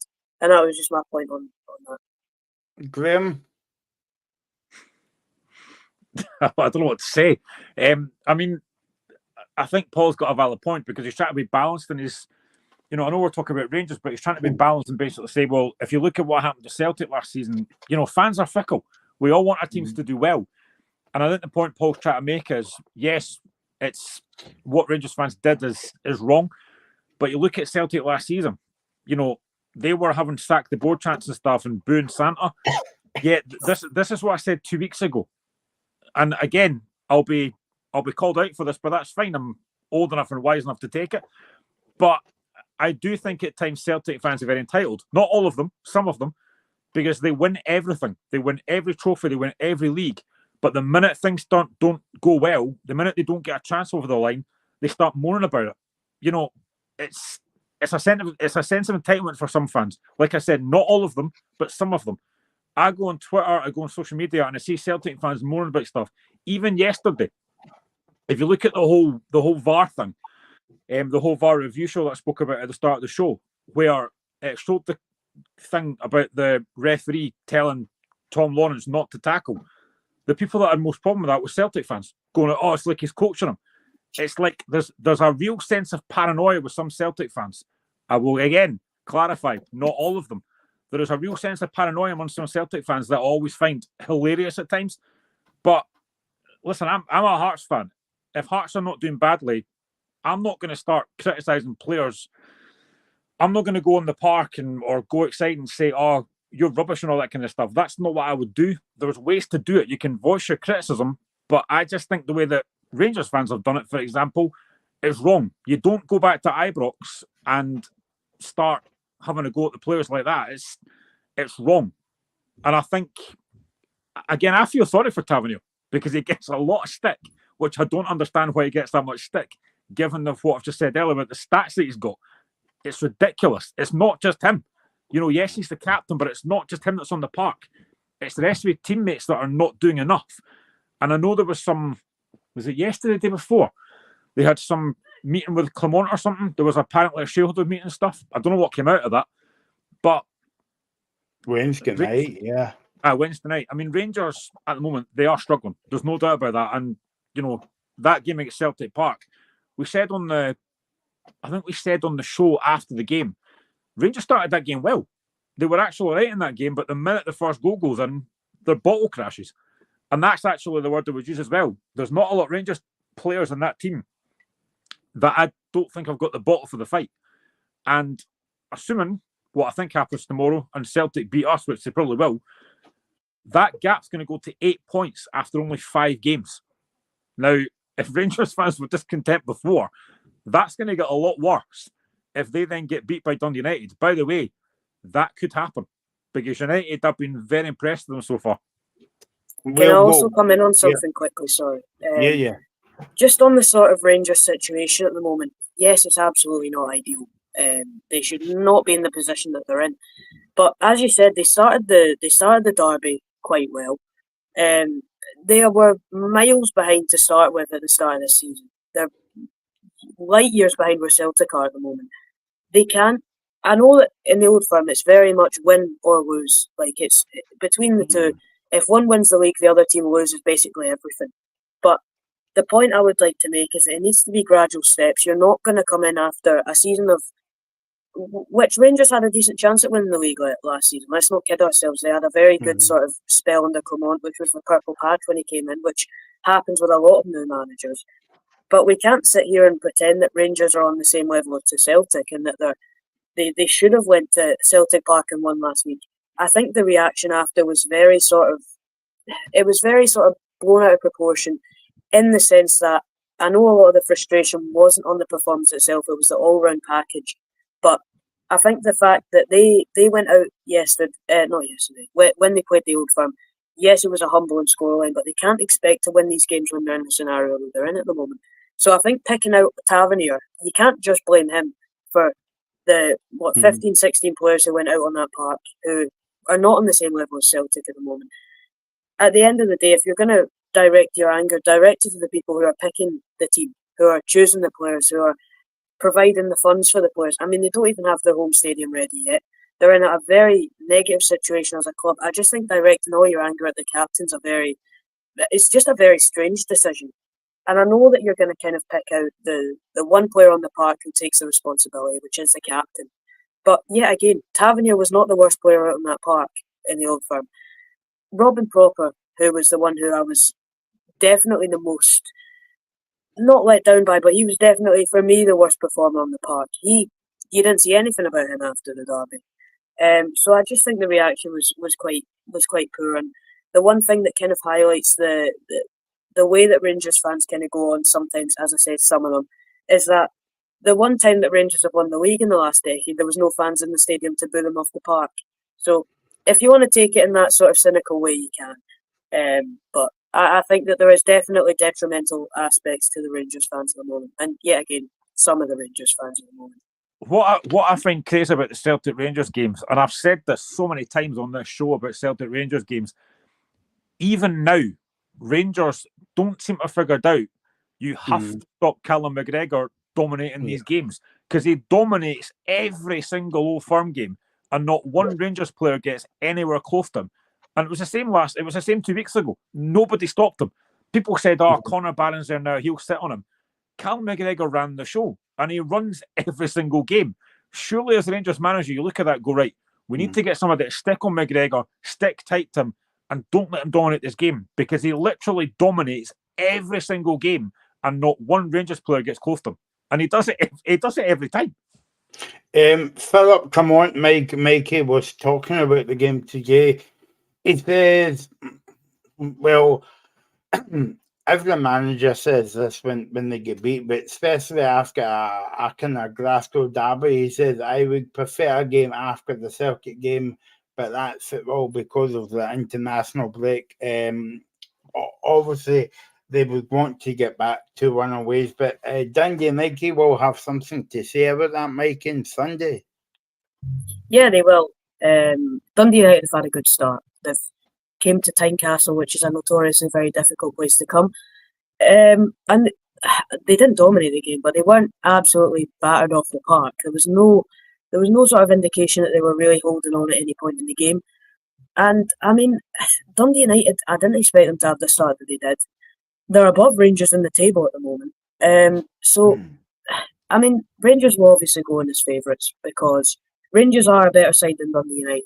There's no sort of if, buts or maybes about it. If it was before the game, if the game was on paper, Rangers would win. But the thing with football is it isn't on paper and form does come into it. Rangers off the back of that Old Firm derby, the confidence will be on the floor. I mean, just look at the way that the fans reacted. They're not going to be going up to Tannadice in the best of spirits. The players aren't going to be going up to Tannadice in the best of spirits. And I think that if there's going to be a real chance for Dundee United to get a statement result this season to really kick on, this is the one for them. Because Rangers have got what you could describe as a very good team, but at the moment they're not gelling. They've had the performance against Ross County, which I would say is the only real positive performance they've had this season so far. I mean, away at Tynecastle, they weren't bad, but I don't think either. I think that both sides were quite good in that game. So I think it'll be an interesting game, and I think that it depends if Rangers come out the blocks quickly, then they should have enough to get over the line. But if Dundee United come and hit them with an early sort of sucker punch, then you never know what could happen. And at the moment, I just don't see enough game changers in that Rangers team. You look at Cyril Dessers, who's had a really good start to the season. Yet again, it comes to an Old Firm derby, and he blew it again. It kind of went under the radar because Rangers was by far the second best team. But if you look back at that game, Dessers had 2 or 3 really good opportunities, especially the one at the start of the second half. And yet again, if you're looking for big game players, Dessers just isn't that at the moment, and he really needs to sort of pick up on that. That was the main sort of criticism of him outside of his sort of lacklustre finishing at times, his big game play. I wouldn't be surprised if Dessers goes out and scores 2 or 3 on Sunday, but it's in these big games where it really matters where he hasn't performed in any of them so far. So if I'm in the Rangers camp, I'm absolutely raging at the moment with the sort of the players just seem to hide in the big occasions. So I think if Dundee United are looking to try and catch a team off guard when they're sort of underdogs, this is a real opportunity for them, because Rangers could be licking their wounds after, obviously, especially when you come out from an Old Firm derby and you got sort of battered in it. The last thing you want to do is go into an international break and not play for a couple of weeks. You want to be right back into it, and they've had to sit on that for quite a while. See if I'm looking at Rangers, right? Obviously, you've got Celtic. Celtic have got an identity. You know how they're going to play. You know what Brendan Rodgers is going to do. I'm not seeing that from Rangers yet. I don't know what their identity is. I've not been overly impressed with any of the new signings so far, if I'm going to be honest. I don't think anyone's really set the header alight. I don't see an identity in that Rangers team. Now, yes, Dessers has done it all right so far, but I just don't see what they're trying to do. But do you not feel, guys, that's the same when Michael Beale was there as well? Like, I don't remember the time he said in the showground that Rangers played well for 45 minutes, but they never put a 19 minutes performance. But like Mikey makes a good point about Dessers as well. Did you not score a double against Ross County Ibrox at Hampden the week before? And you would say, no disrespect to Ross County, but that's a lesser team. But when they called upon on big games like European games or Celtic games and Hearts and Hibs, can a top 6 of the league, you would expect him to stand up to the plate and score more goals. But that's not the case, Graham. No, and even the first game of the season against Hearts, although I think we played well, Dessers still had a couple of chances in that game and didn't take them. You need your number 9 to be scoring the big goals, like against Celtic, like against Hearts, like you said in Europe. I think he's got a couple of goals in Europe before, but for all the good stuff that Dessers does, he's judged on the big games, not about scoring 2 goals against Ross County Dundee. You've got to score in the break. You've got to score in the bigger games, and he just doesn't do that. Mikey's right. Against Celtic, he had a couple of chances in that game. You have to finish these chances, and for me, I don't see enough match winners in that Rangers team. I don't see enough quality in that Rangers team, and the signings they've made, I generally not been impressed with any of them. I don't think Cherno looks particularly great. Robin Propper's not really looked fantastic so far. Now again, it's out on the season, that may change. But right now, I don't see a philosophy. I don't see a style of play. And I just don't think Rangers have got enough quality. And I think if you look at the players who've signed, most of them are on loan as well. They've not paid significant money for any of these players. And again, Rangers fans won't be happy with that. But that's the core late today. A lot of folk say they don't have the cash. Again, I keep hearing people say, they should have signed Lawrence Shankland. Rangers couldn't sign Lawrence Shankland. They couldn't afford him. They clearly can't afford the guy because they would have signed him if they could. Well, they don't look good enough for me. I would actually somewhat disagree with you on that, because I think that look at the amount that Rangers spent. They spent over 8 million in the window. So if they were to go all out and try and sign Lawrence Shankland, I think they would have. I think the issue comes in that there's more areas to strengthen than just striker. I think that Dessers is... I'd say the difference between Celtic and Rangers at the moment is that Celtic have big game players and Rangers don't. Look at Kyogo. You see him turning up against the smaller teams, but he really comes into his own in the Old Firm derby. Just look at his record. Dessers is very good against most teams in the league, but when it comes to especially Celtic, but cup finals, cup semi-finals, apart from the Hearts one, he doesn't show up enough. The difference between him and Kyogo is that Kyogo will go and score 2 2 goals in a massive game. He'll go and miss 2 massive chances. And I think that someone like Lawrence Shankland would do both. I think that Rangers should have put more impetus onto trying to sign Shankland. I don't think they even tried to sign him, because if they really wanted to go out and sign Lawrence Shankland, they would have, because they spent over 8 million in the window. I think that Shankland's not worth 8 million. I don't think Hearts would have asked for 8 million for him. And I mean, if Hearts did ask for 8 million for him, they would have signed him anyway. I think the fact that they've spent over 2.5 million on Hamza Gamani, who, although he looked all right in the Old Firm, he's no Lawrence Shankland, I can tell you that. I think that Rangers have gone about it in the wrong way, because they're rebuilding for something when there's no guarantee that the manager will be there long enough for the rebuild to happen. Michael Beale signed players for right now and then was gone in November. So then again, you could say if it's looking at a long-term project and they're really trying to put all their eggs in one basket with Clement, then yes, it's a good business plan. But yet again, I don't see Clement lasting that long at Rangers, especially with the negativity around at the moment. All it takes is a shock result at home for a lot of the fans to turn.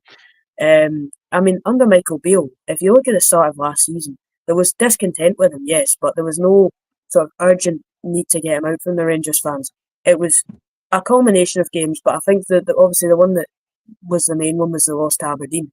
If that goes and happens under Clement, then I have a feeling that the fans will turn against Clement as well, because it's not exactly like Clement's been a roaring success so far. He had a good start, but since then his recruitment's not been great, and I mean his performances this season have been below average at best. So I think that the way that Rangers are going about things at the moment is kind of all wrong, and they need a bit of a reset, and I just don't really know where that starts at the moment. I think before we go on to speak about the game, that's a different there, Graham, that and Mikey was saying as well about Kyogo. Obviously, there's other players in the Celtic team as well, but remember the game at Ibrox last season when I think Celtic won 2-0. Kyogo scored the goal in the last minute of the first half. Now I don't know about you guys, but Rangers were on top at that point. And they had a lot of the ball. Obviously, that's not the aim of the game. The aim of the game is to put the ball in the net. And then the next minute, Celtic went up the park and scored before half time. Now, before half time, it's you're thinking to yourself, well, go on now, regroup, come out for the second half, and now the rest go. And then I think Celtic came out and scored an early goal in the second half, and that ended 1-0. Angry 1-0, yeah. And and then the fans were on the back of kind of like the Rangers players and all that. But anyway, let's go on and talk about the game on Sunday. Dundee United, Mikey, nice to see Dundee United back up. I always like going up to Dundee. It's a good day out, and that's all that I'm telling you about my days out in Dundee. And Jim Goodwin as well. Do you think that we always talk about managers finding the right fit for them in terms of Tony Docherty across the road at Dundee? I know it's early days up at Aberdeen, early days at Dundee United, back in the big time as well. But do you think Goodwin's gonna a decent job at United so far? I mean, yeah, but if you look at last season, they should have walked the league, and they didn't. I don't think Jim Goodwin's a particularly great manager. He's had a good start, and there's plenty of time for him to sort of change my mind, and he's already kind of made a start to that. But we can't forget that last season, the overall impetus was that he should have done more, because he allowed Raith Rovers to be in a title race with them when Dundee United had infinitely better resources at their disposal. Obviously his time at Aberdeen was a disaster. So I don't think he's a fantastic manager. Obviously there's time to prove me wrong. But I will say that I think a lot of the individuals in that Dundee United team are really gelling at the moment. I mean, if you look at Babunski, Trapanovsky, Will Ferry's been really good as well. They've got some very, very good individual players, and they're all sort of working together as a team at the moment. It's a very odd sort of style of play that Jim Goodwin's playing. He has 4 centre halves on the pitch at one time, which you rarely ever see. And it's an interesting one, but I mean, as long as the system continues to work, then obviously it'll be a big positive. But I think we can't forget that it's 3-4 games into the season, so it's a bit early to kind of gauge how good he is as a manager off of 4 games in the Premiership, but I think it's obviously a positive start. I know what Mike is saying, like, don't get carried away, especially with Jimmy feeling up on Aberdeen as well. But I mean, you can only judge him on the game that he's played, Graham, and he's done a decent job so far. And I think Daniel Nike wanted them back in the big time right away, and he's delivered that. But it's like building that up now from the bottom. Yeah, one game at a time, and I don't know if Jim Goodwin's remit would have been trying to stay up this season, but they've had a fantastic start so far, and it'll be interesting to see how they go into that game on Sunday. You know, will they be defensive? I don't know if they'll see a lot of the ball. They'll probably give Rangers the ball and let them kind of maybe try and hit in the counter-attack. But this is a tough game for Rangers. You know, going to Tannadice, a team that's on form just now, this is a tough game for Rangers. Tannadice will bounce them. I think United have got a lot of good players. I think Ross Graham at the back has been pretty solid so far. Obviously got the goal at Tynecastle as well, although it was a complete mishit. But this is a tough game on Sunday. I would not be surprised if United took something from this game. I've been impressed with them so far. They look very solid. They've got threats up front. I think Trapanovski's look really good. I think Van der Sanders look pretty decent as well.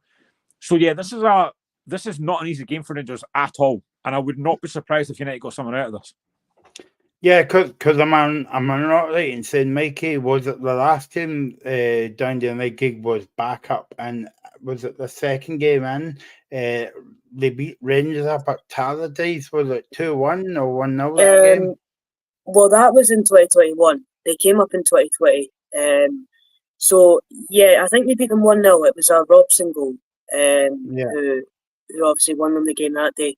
And actually, the second time they played at Tannadice that season, it was a 1-1 draw.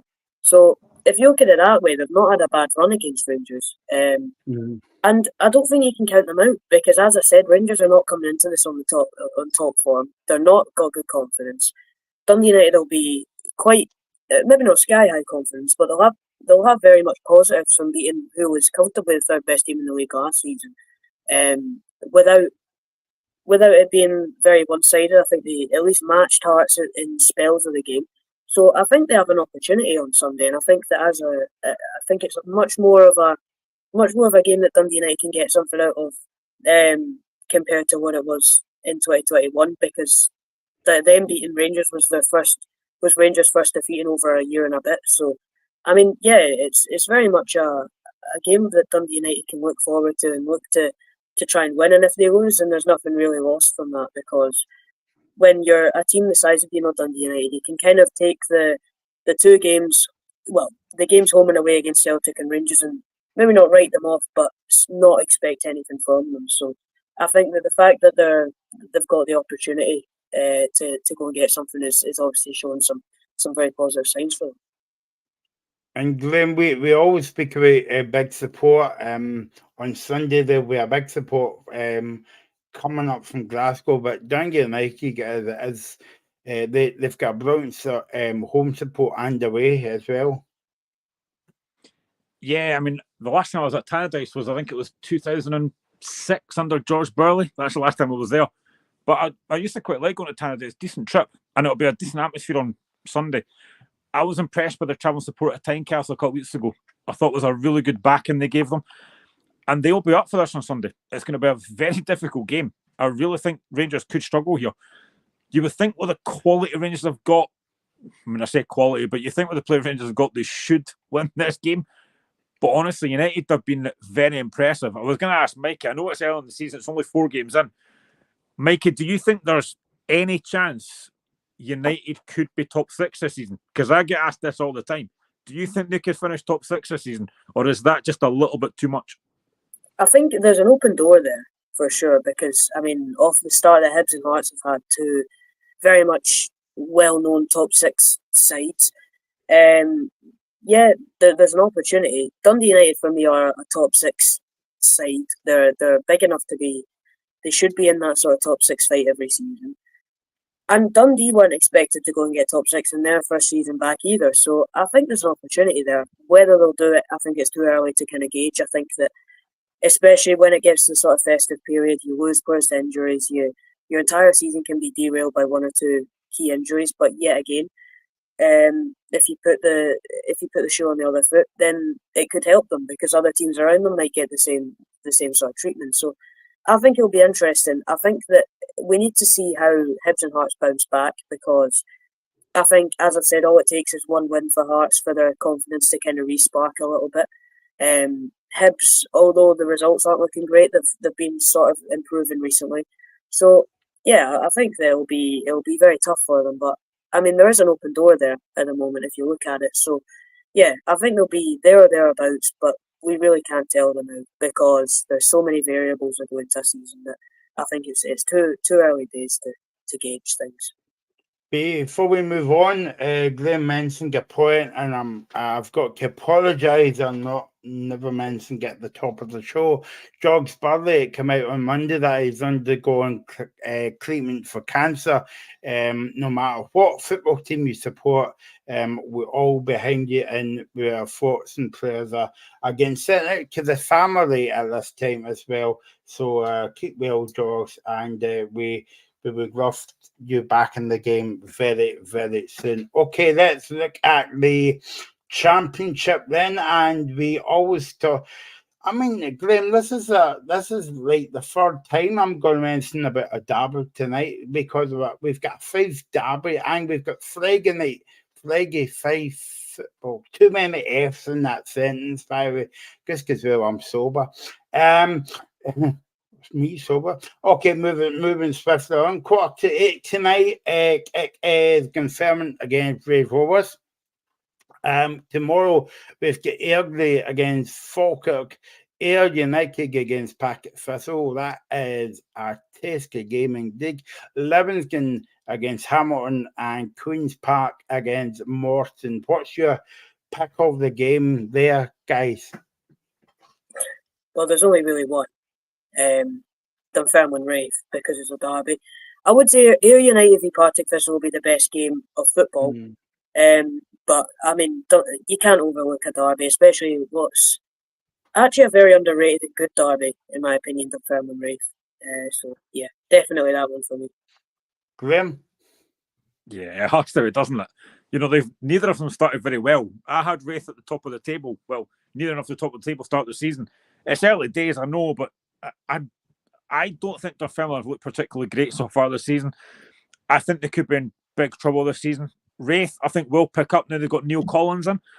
But it's a tough game to call this. Really tough game. I kind of think Wraith might just sneak this. But the other game as well, I think, Ayr United, what a start to the season they've under Scott Brown. If they were to get promoted, that would be fantastic. I'd love a wee trip to Somerset Park. Not been there for a long, long time.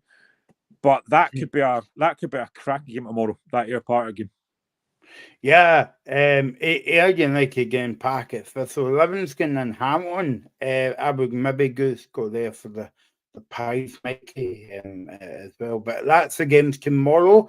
The Dunfermline against Brave Rovers, Airdrie Falkirk, Ayr United against Packet Thistle, Livingston, Hamilton, and Queen's Park, Morton.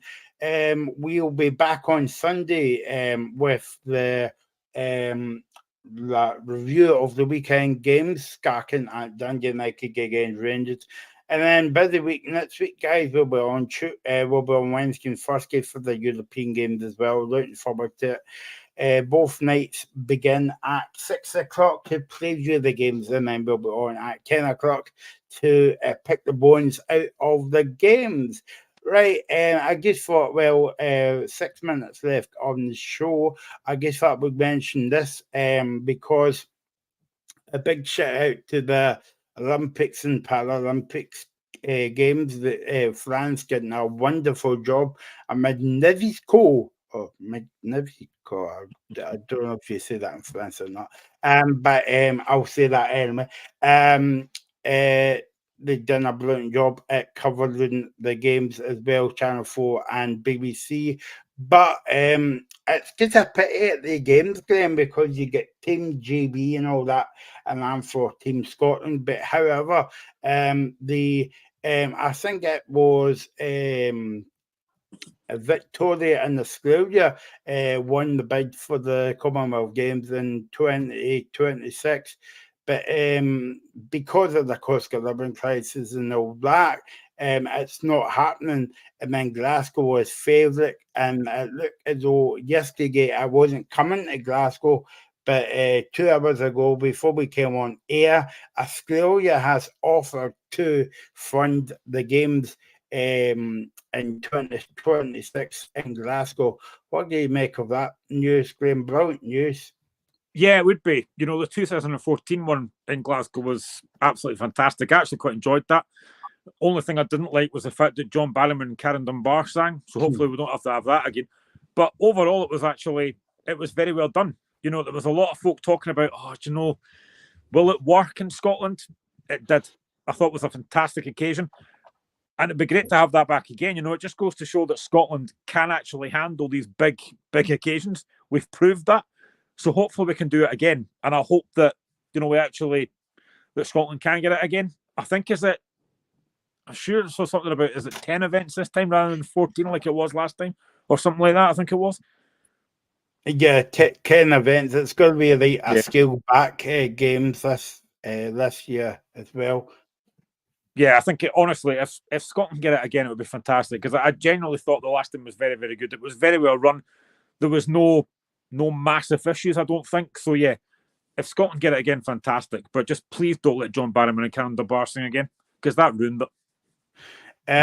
Mikey, it would be brilliant to see the games coming back to Scotland. Obviously, I don't know if you were at any of the games the last time that they went. I went to the boxing. I know that you see boxing occasionally on a Saturday night. It's like mostly, but this was actually boxing. In fact, I think it was the boxing where. Do you remember what was his name, guys? The Royal Mail guy. Charlie. It was Charlie something. Yeah. Okay. Charlie Flynn, was it? We might have Charlie Flynn. I think it was. I saw him, and it was a brilliant atmosphere in Glasgow. I went to the rehearsal as well. I managed to get tickets for not the rehearsal, the Glen rehearsal on the Monday night, and I was at Celtic Park, I think it was as well. But it was brilliant to see, Mikey. Yeah, I don't really remember it, so I can't really comment on it. But yeah. Oh, how old are you, mate? No, I don't really keep up with many things, so I don't really remember much. But yeah, it'll be good to have a sporting event in Scotland. That's all I can really say about it. It'll be positive to have a local event for people to go to, and to give a bit of just some good publicity to Scotland. I mean, yes, it'll obviously be a positive. Graham, I don't know if you saw this news, right? But see if Glasgow gets the games out. Obviously, the Commonwealth Village, well, they sold it off to houses, right? And it was on the news the other week that if the games were coming to Glasgow, they would have to stay in some hotels. Now, if you been in some hotels in Glasgow, it's a case of you wipe your feet on the way out, not your on the way in. So that's going to be quite interesting. Yeah, I'll be honest, I've not stayed in many hotels in Glasgow because I've not really had the need to do it. I think I've stayed in maybe one when I was at our show ages and ages ago. But yeah, I mean, I just think for Scotland it's a really good thing, because like I said, the 2014 was very good. You know, like I said, there was a lot of talk about could Scotland host it, and it went off with that hitch. And I think it would happen. I think the same thing would happen again. So yeah, I really hope that Scotland can get this bid and show that again. We could put on another good show. Yeah, good show as always. Talking about good show, this has been a brilliant show. I'm just being biased, guys. So thanks for all your comments tonight. Thanks to Mikey, thanks to Reagan, and thanks to Mr. Graham Duffy. We'll be back on Sunday and midweek for the Celtic and Rangers games in European competition. And yeah, have a good weekend, and we'll see you soon.